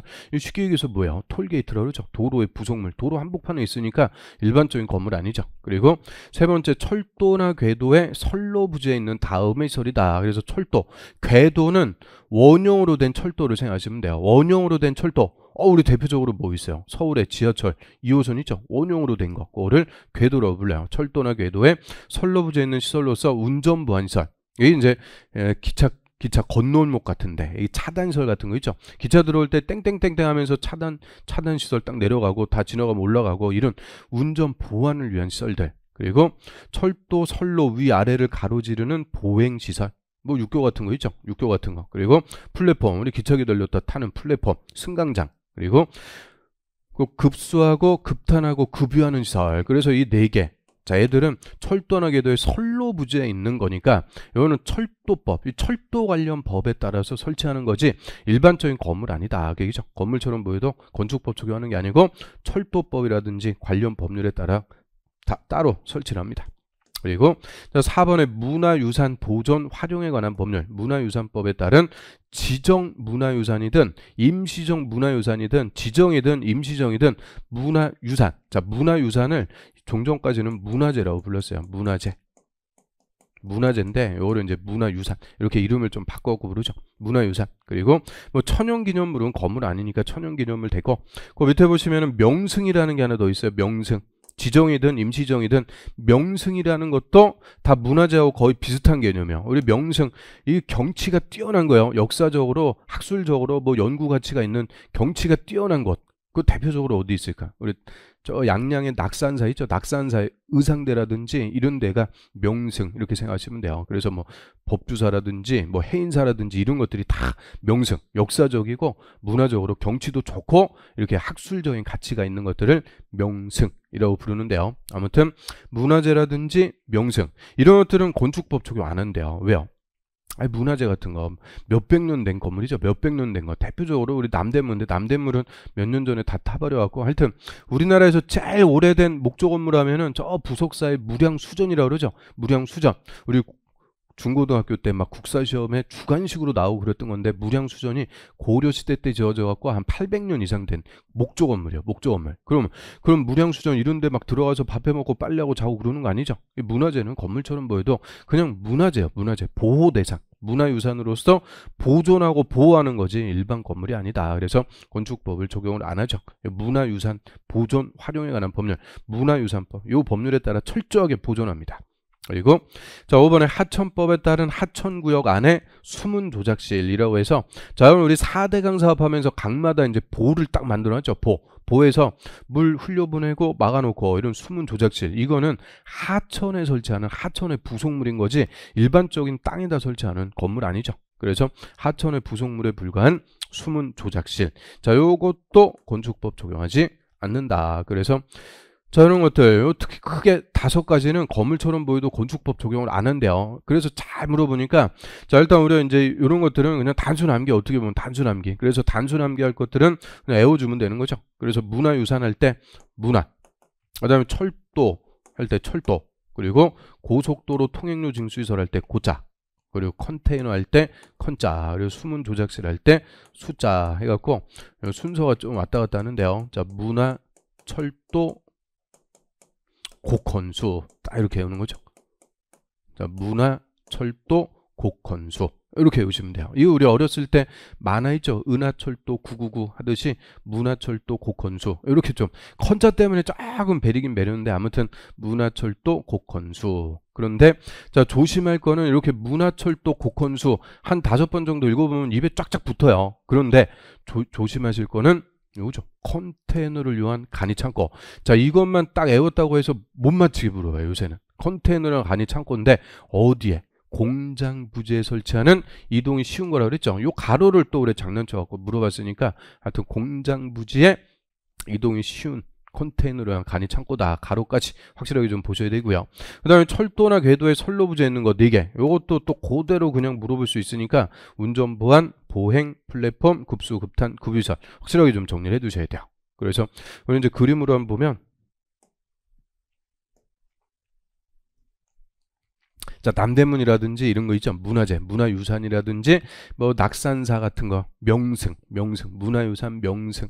그리고 철도나 궤도에 선로 부지에 있는 이 철도나 궤도에 선로 부지에 있는 운전보안, 보행, 플랫폼, 급수, 급탄, 급유사.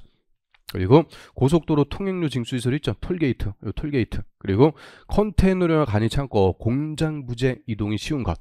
하천구역 안에 수문 조작실, 이게 하천이 강 중간에다가 수문 조작실, 이 보 같은 거 설치하고 물 막아두고 흘려보내고 하는 수문 조작실, 이 5개는 건물처럼 보여도 건축법 적용 안 한다. 그래서 문화, 철도, 곡건수 이렇게 딱 외워주시면 되죠. 문화, 철도, 곡건수. 그 다음에 이제 공작물 한 페이지 넘어갑니다. 자, 한 페이지 넘겨보시면은 이제 공작물. 자, 공작물을 먼저 써놨는데요.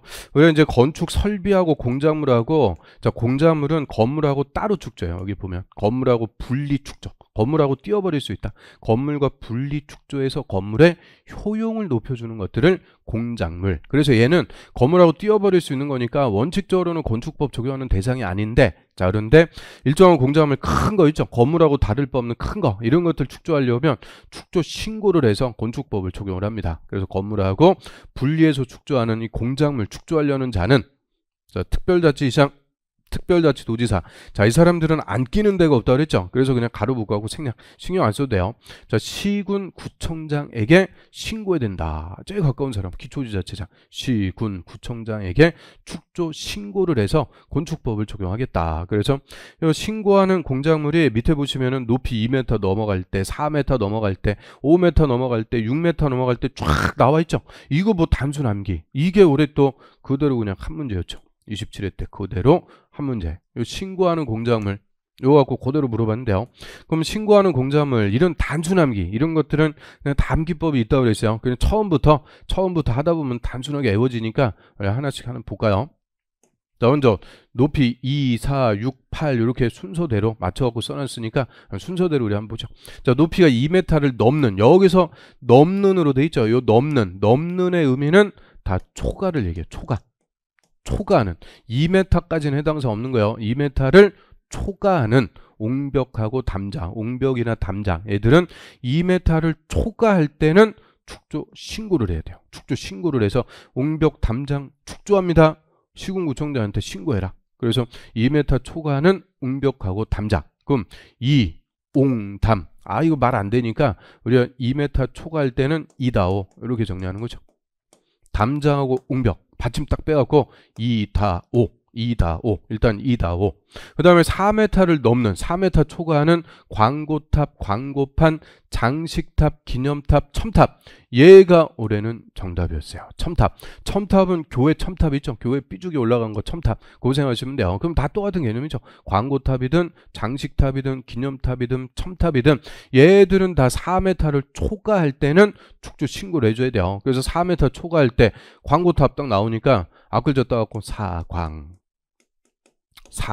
일단 사광. 그리고 광고탑하고 똑같은 게 장식탑, 기념탑, 첨탑. 다 뭐 광고하거나 보기 좋게 하는 것들이니까 다 똑같은 말이다. 사광. 그 다음 5m를 초과하는 것은 요거는 그냥 단순하게 보시면 돼요. 5m 초과하는 거 태양 에너지 발전 설비. 태양 에너지 발전 설비는 5m 초과할 때 신고해라. 그럼 왜 5m겠어요? 태양 에너지 5글자니까 그냥 얘는 글자 수만 딱 세워주시면 돼요. 태양 에너지 5글자 5m 초과. 그 다음 6m를 초과하는 거. 이게 보통 시험에 저는 제일 잘 물어봐요. 6m를 초과하는 굴뚝.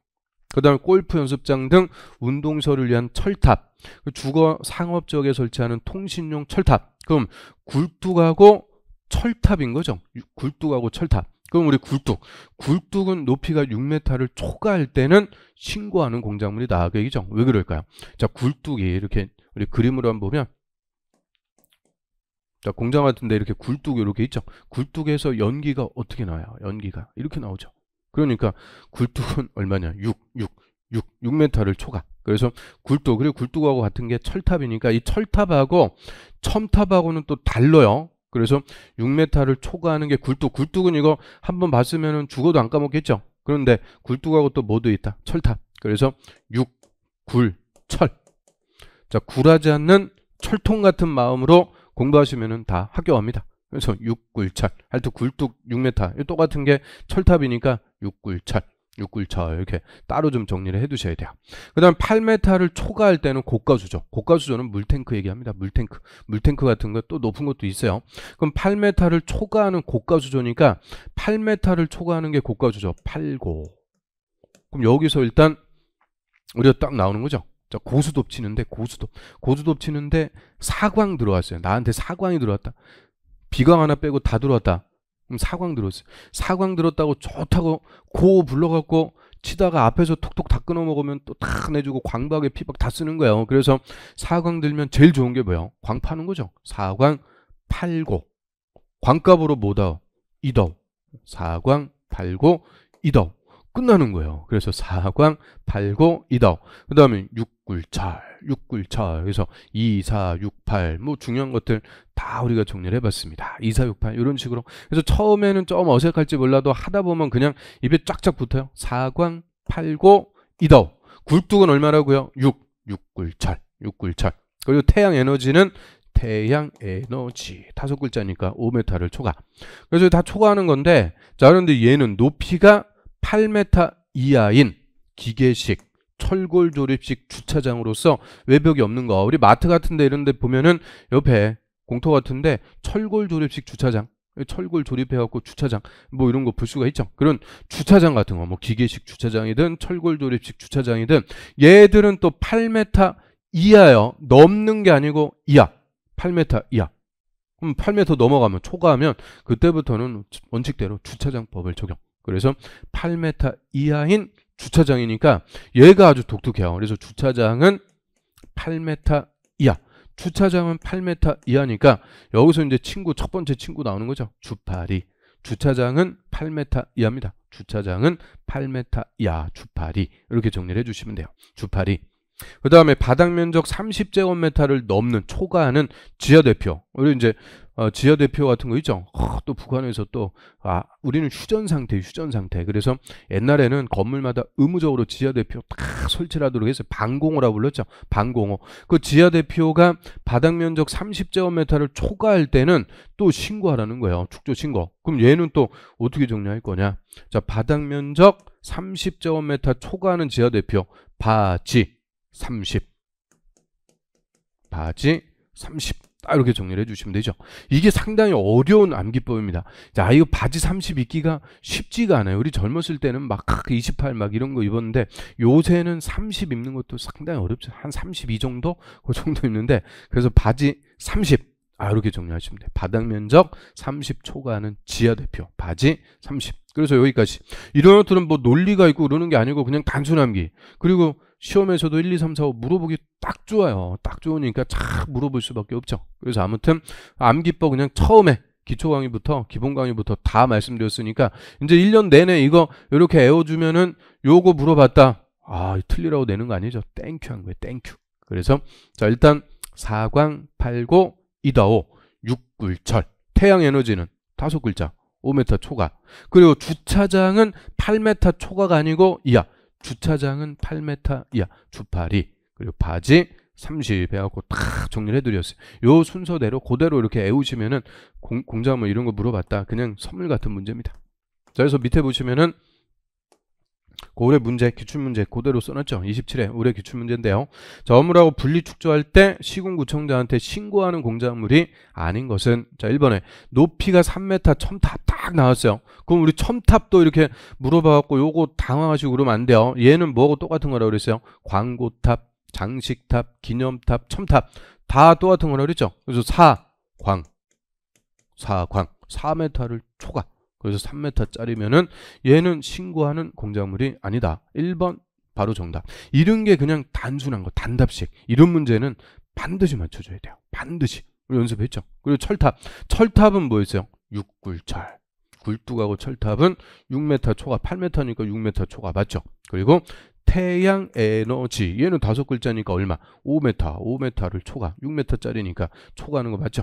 그 다음에 굴뚝 6굴절 7m니까 6m 초과, 고가 주소는 8m 초과, 9m니까 8m 초과 다 신고하는 거 맞죠? 그래서 이런 식으로 어떻게 보면 단순함기, 그냥 단순함기, 단순무식하게 물어본 문제입니다. 꼭 맞추셔야 돼요. 그 다음 이제 대지 나오는데요. 자, 옆 페이지로 와볼까요? 대지. 자, 대지란, 대지는 쉽게 얘기해서 건축법에 따라서 건물 건축하는 토지의 단위를 대지라고 합니다. 그래서 대지는 건축법에 따라서 건물을 건축하는 토지의 단위. 이 대지의 개념을 따로 두고 있는 이유는 대지의 각종의 이제 건축 기준들 들어간다 그랬죠. 뭐 조경이라든지 공개공지 그런 것들 적용하기 위해서 대지 면적을 구해야 돼요. 대지 면적을 구하려면 일단 대지가 뭐다? 종이부터 해주는 거죠. 그래서 대지는 저 건축법에 따라 건물 짓는 땅인데 항상 법상의 토지의 단위는 뭐가 기준이냐? 필지가 기준이라고 그래요. 필지. 그래서 대지란 공간정보 구축 관리에 관한 법률. 자, 이 공간정보 구축 관리에 관한 법률, 이걸 공간정보 관리법 이렇게 줄여갖고 부르는데요. 이게 옛날에는 지적법이라고 불렀던 거예요. 토지의 호적 같은 게 지적이라고 하는데 지적법. 그런데 꼭 이렇게 길게 씁니다. 하여튼 공간정보 구축 관리에 관한 법률, 공간정보 관리법에 따라서 각 필지로 나눈 토지를 말한다. 각 필지로 나눈 토지가 대지래요. 그러면 각각의 필지, 하나의 필지가 하나의 대지가 돼서 하나의 건물을 건축하는 땅이 된다 그 얘기죠. 그래서 요거를 1필지가 1대지다 이렇게 얘기해요. 1필지가 1대지. 하나의 필지가 하나의 대지가 돼서 하나의 건물을 짓는 게 원칙적인 개념이에요. 원칙적인 거. 그래서 1필지, 필지는 이건 한마디로 지번이 부여되는 토지의 단위를 필지다 이렇게 생각하시면 돼요. 지번이 부여되는 토지의 단위. 그래서 항상 법상 뭐 민법이 됐든 이 토지를 거래하든지 이런 법상의 토지의 단위는 필지라고 그래요. 필지. 그래서 하나의 필지가 하나의 대지가 돼서 하나의 건물을 짓는 것이 원칙적이고 일반적인 개념입니다. 일반적인 모습이라고 그래요. 그래서 뭐 어려운 말 아니고 자, 우리 한번 보면 저 대지의 개념 이렇게 여기는 1번지, 여기는 1번지, 요거는 2번지 이렇게 들어가죠. 그래서 요 다시라고 그러면 안 돼요. 00에 1번지, 00에 2번지 이렇게 읽는데 아무튼 1번지, 2번지 이런 지번이 부여되는 토지의 단위를 뭐라 부르는 거냐? 필지라고 그래요. 필지. 그러면 하나의 필지가 하나의 대지가 돼서 하나의 건물 짓는 거죠. 1번지에는 하나의 건물을 짓는 거니까 이 A라는 건물의 대지는 요 1번지가 되는 거죠. 그 다음에 이 B라는 건물은 2번지 안에 건축했으니까 2번지가 요 건물 짓는 B라는 건물 짓는 하나의 대지가 되는 거죠. 그래서 하나의 필지가 하나의 대지가 돼서 하나의 건물을 짓는 게 일반적인 모습이에요. 그래서 이걸 1필지 1대지가 원칙적인 개념이다. 1필지 1대지라고 하는데요. 그런데 물론 뭐 예외 있겠죠. 자, 요 1번지하고 2번지를 다 샀어요. 혼자 다 사갖고 다 자기 땅이다. 그러면 이거 다 철거해버리고 걸쳐갖고 큼직하게 건물 지을 수도 있겠네요. 그러면 걸쳐갖고 1번지, 2번지에 걸쳐갖고 건물 지어놨다. 그럼 하나의 건물의 대지가 몇 필지가 될 수가 있는 거냐? 2필지가 될 수가 있는 거죠. 그래서 이런 2개 이상의 필지가 하나의 대지가 될 수도 있고 또는 넓은 땅, 우리 시골에 저 농지 같은 거 있죠. 농지 막 몇천 평 넓잖아요. 그럼 넓은 토지의 일부만 대지로 조성해서 건물 지을 수도 있는 거예요. 그래서 1필지의 일부만 대지로 조성해서 건물 지을 수도 있다. 그래서 원칙은 그냥 1필지가 1대지인데 2필지 이상이 하나의 대지가 될 수도 있고 1필지의 일부만 대지가 돼서 건물 지을 수도 있다. 뭐 예외가 뭐 많습니다.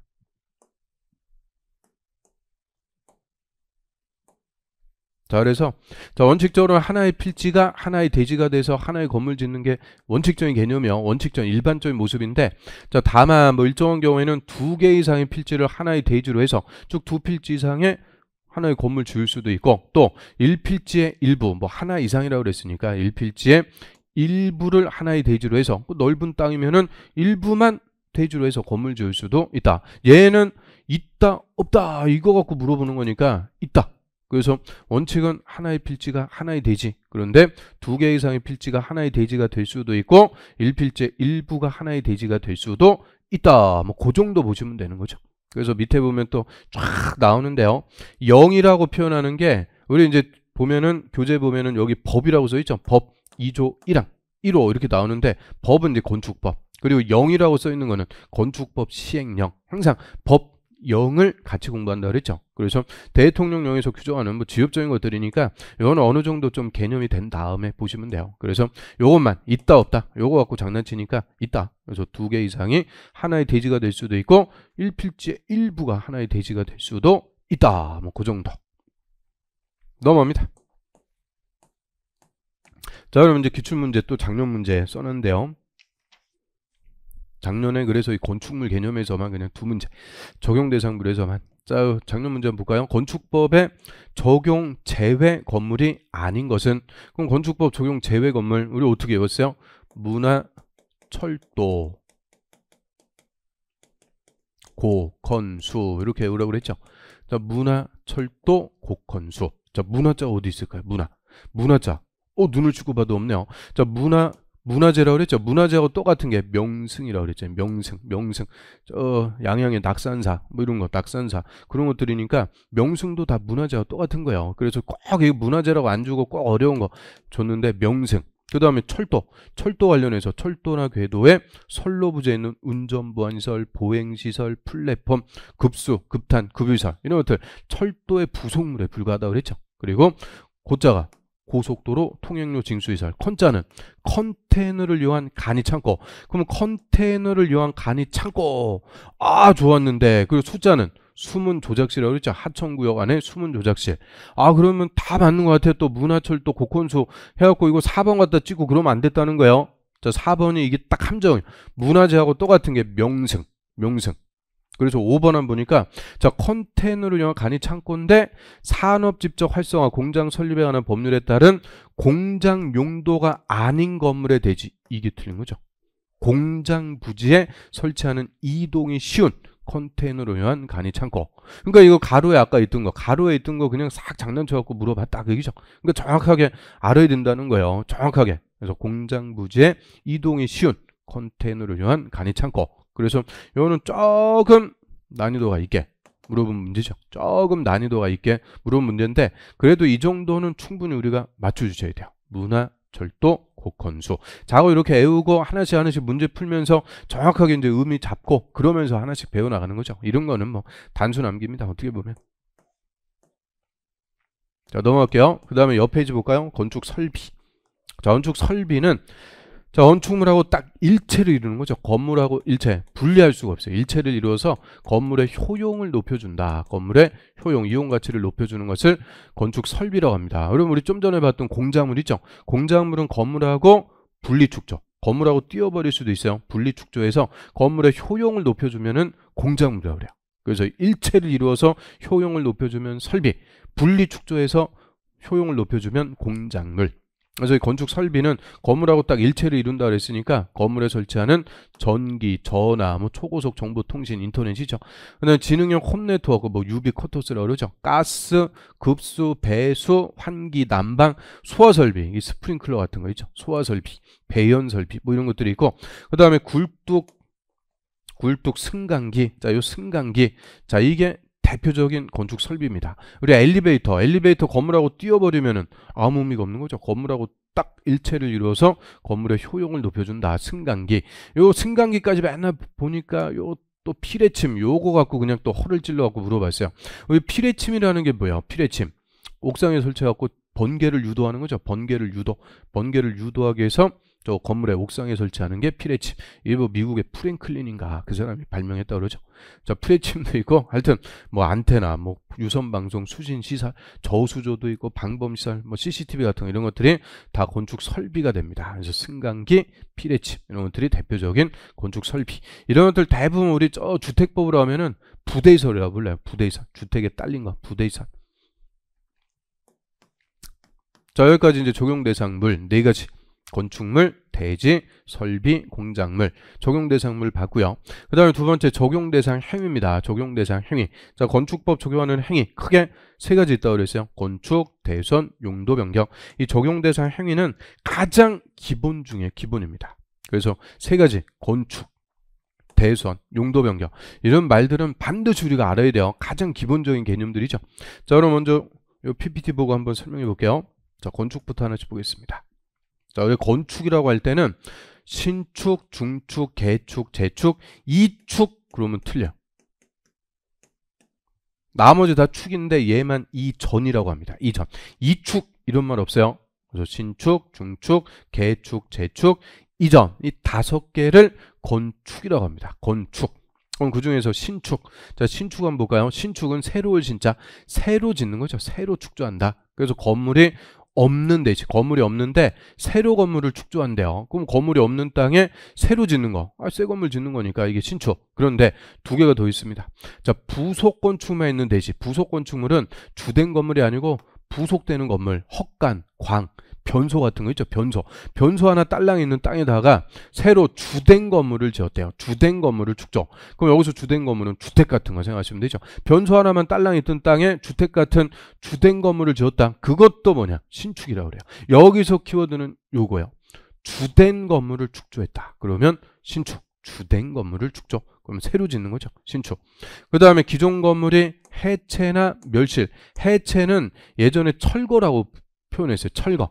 그 기존의 건물 철거 다 없애버리는 거죠. 인위적으로 철거. 그런데 철거가 또 우리나라 말이 아니고 일본식 말이라서 해체라고 또 씁니다. 해체. 기존 건물을 해체. 없애는 거예요. 인위적으로. 그 다음에 재해로 멸실됐어요.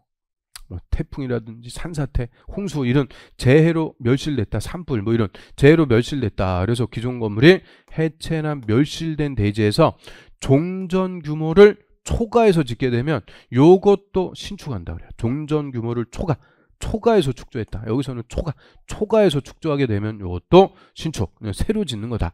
근데 요거는 좀 이따가 개축하고 재축한 다음에 그때 와서 보도록 합니다. 자, 아무튼 신축이라고 할 때는 건물이 없는 땅에 새로 짓는 것만 의미하는 게 아니라는 거예요. 2개가 더 있다. 부속 건축만 있는데 주된 건물을 지었다. 해체나 멸실된 대지에서 종전 규모를 초과해서 지었다. 이 3개를 합쳐갖고 신축, 새로 짓는 행위, 신축이다라고 합니다. 그 다음에 2번째 중축. 중축은 증가, 더 짓는 거죠. 자, 기존 건물이 있는 데지. 얘는 기존의 건물이 있는 거예요. 있는데 면적, 높이, 충수를 늘린대요. 늘린다는 게 증가시킨다. 그죠? 그래서 기존 건물이 있는데 면적, 높이, 충수를 늘리는 것을 중축한다라고 해서요. 자, 우리 예를 들어갖고 기존의 대지에 건물이 딱 있습니다. 자, 3층짜리 건물이 이렇게 딱 있다 그래요. 그럼 건물의 옥상에다가 옥탑을 더 지었네요. 옥탑을 더 지었으니까 옥탑을 중축했다. 또 발코니 확장 등을 통해서 면적을 늘렸습니다. 면적이 늘어났으니까 중축했다. 자, 원래 한 층인데 막아가지고 이거 2개 층으로 만들었어요. 그럼 이것도 뭘까요? 이것도 충수 면적 늘어났으니까 중축이 되는 거죠. 우리 호텔 같은 데 보면 1층 로비가 높잖아요. 그 중간에 막아갖고 이렇게 한 층을 더 만들었다. 그러면 충수 면적 늘어났으니까 중축이 된다 그래요. 그러면 자, 기존 건물이 있는데 옆에다가 한 동을 더 지었어요. 옆에다 한 동을 더 지었다. 이거는 뭐가 될까요? 자, 이것도 중축이 됩니다. 중축. 있는데 더 진 거죠. 그 있는데 더 진 거니까 중축. 그래서 기존 건물 있는데 붙여갖고 더 짓든 떨어뜨려갖고 더 짓든 하여튼 더 짓게 되면 늘어나게 되면 다 뭐가 되는 거냐? 중축. 그래서 기존 건물이 있는데 붙여갖고 더 짓든 떨어뜨려갖고 더 짓든 면적, 높이, 충수가 늘어나면 더 짓게 되면 중축이 됩니다. 그 다음에 개축하고 재축은 고칠 게 다시 재. 둘 다 다시 짓는데 원인이 달라요. 개축은 기존 건물의 전부나 일부를 해체하는 거예요. 해체, 철거, 해체, 인위적으로 해체하고 종전 규모로 다시 지으면 개축입니다. 종전 규모로 다시 지으면 개축. 자, 이에 반해서 재축은 건물의 천재지변 등의 재해로 멸실, 재해, 산사태, 또 지진 또는 뭐 풍쇠, 홍수라든지 이런 재해로 멸실돼서 종전 규모로 다시 지면은 재축이라고 그래요. 그래서 개축은 해체고 재축은 재해로 멸실돼 갖고 다시 짓는 거예요. 다시 짓니까 요거 원인 딱 바꿔 갖고 물어보는 거예요. 이렇게 바꿔 갖고 물어보는 게 가장 기본 중에 기본적인 문제죠. 그래서 재축이 뭐냐? 재해. 재축이 재해로 멸실돼서 다시 짓는 거니까 재해 맞춰주면 되죠. 재해로 멸실돼 갖고 다시 졌다. 그러면 뭐라고요? 재축. 해체하고 다시 졌다. 개축. 그래서 해체는 개축, 재해로 멸실돼서 다시 지면 재축. 그 다음에 둘 다 종전 규모로 다시 져야 돼요. 종전 규모로 다시 축적. 그러면 종전 규모를 초과해버리면, 종전 규모를 초과해서 더 크게 졌다. 그러면 이거는 다시 짓는 게 아니고 그냥 새로 짓는 게 되는 거죠. 신축이 됩니다. 신축. 그래서 우리 예를 들어갖고 기존 대지에 건물이 이렇게 있었어요. 건물이 있었는데 얘가 막 50년, 60년 너무 오래됐어. 너무 낡아가지고 노화돼갖고 이제 다 철거합니다. 다 철거. 해체해버렸어요. 해체해버리면 이제 건물이 없는 대지가 되죠. 여기서 종전 규모로 다시 졌다. 그러면 이거는 있던 거를 다시 진 거니까 뭐라고 불러요? 개축. 있던 걸 다시 진 거니까 개축했다라고 하는데, 이왕 다시 짓는 거 종전보다 더 크게 졌어요. 종전보다 더 큰 건물을 건축했다. 그러면 이거는 뭐가 될까요? 이거는 있던 거를 다시 진 거 아니죠. 그냥 새 건물 진 거예요. 새 건물 진 거니까 신축이라고 그래요. 신축. 그래서 종전 규모로 다시 지면 개축이지만 종전보다 더 크게 졌다. 이거는 그냥 아예 새 건물 진 거니까 신축. 자, 의미 아시겠죠? 그래서 개축하고 재축 다 종전 규모로 다시 져야 된다. 종전 규모로. 이 종전 규모를 초과해버리면 이거는 더 이상 다시 짓는 게 아니고 그냥 새 건물 짓는 거다. 신축이다. 그 얘기죠. 그 다음에 이전. 이전이 특히 잘 물어보는데요. 이전은 현실적으로는 거의 없어요. 그런데 요거는 또 제일 잘 물어봅니다. 자, 건물의 주요 구조부를 해체하지 않고, 이게 첫 번째 요건. 이거를 해체하고 이런 식으로 또 잘 주니까 해체하면 안 돼요. 자, 주요 구조부는 건물의 구조상 중요한 부분 딱 6개 있습니다. 내기, 바보, 지주. 이거 좀 이따 우리 볼 건데요. 자, 내력벽, 기둥, 바닥, 보, 지붕틀, 주계단. 그래서 내기, 바보, 지주. 내기 하면 바보다그이죠. 내기, 바보, 지주. 자, 6개의 주요 구조부를 해체하면 안 됩니다. 해체하지 않고, 두 번째, 같은 대지에서 다른 위치로 옮기는 것을 이전이라고 그래요. 같은 대지에서 위치만 좀 옮기는 것을 이전. 이걸 다른 대지로 옮긴다. 이러면 틀려. 다른 대지로 옮기면 이거는 절대 이전이라고 할 수가 없어요. 그럼 예를 들어서 자, 1번지, 2번지. 자, 이렇게 있다 그래요. 그 1번지, 2번지 이런 지번이 부여되는 각각의 토지를 필지라고 그랬죠. 필지. 하나의 필지가 하나의 대지가 돼서 하나의 건물을 짓는 게 일반적인 모습. 자, 1번지에 건물이 이렇게 있었어요. 1번지에 건물이 이렇게 있었는데, 자, 1번지의 건물을 그대로 2번지로 옮겨왔어요. 2번지로 옮겨왔다. 그러면 이게 다른 대지로 옮긴 거예요. 그럼 2번지 입장에서는 뭐가 될까요? 2번지 입장에서 없는 거를 새로 지었으니까 신축했다 이렇게 얘기합니다. 신축. 새로 지은 거죠. 그런데 자, 2번지에 건물이 이렇게 있었어요. 건물이 있었는데 1번지에 건물을 옮겨왔어요. 그럼 어떻게 될까요? 있었는데 더 짓게 된 거죠. 그러니까 더 짓게 된 거니까 중축이라고 그래요. 중축. 즉 다른 대지로 옮기면 신축 아니면 중축이 됩니다. 이거는 절대 이전이라고 하는 게 아니죠. 그럼 이전은 그 같은 대지 1번지 요 같은 대지 안에서 위치만 좀 바꾼 거예요. 위치만 조금 옮겼다. 이걸 이전한다 그래요. 이전. 그러면 이전 요건 주요 구조부를 해체하지 않고 내력벽이나 기둥이나 바닥 이런 거를 해체하지 않고 같은 대지에서 옮겼다. 그러면 내력벽은 외벽 같은 거 있죠. 힘 받는 벽. 내력벽이나 기둥이나 바닥 이런 걸 해체 안 한대요.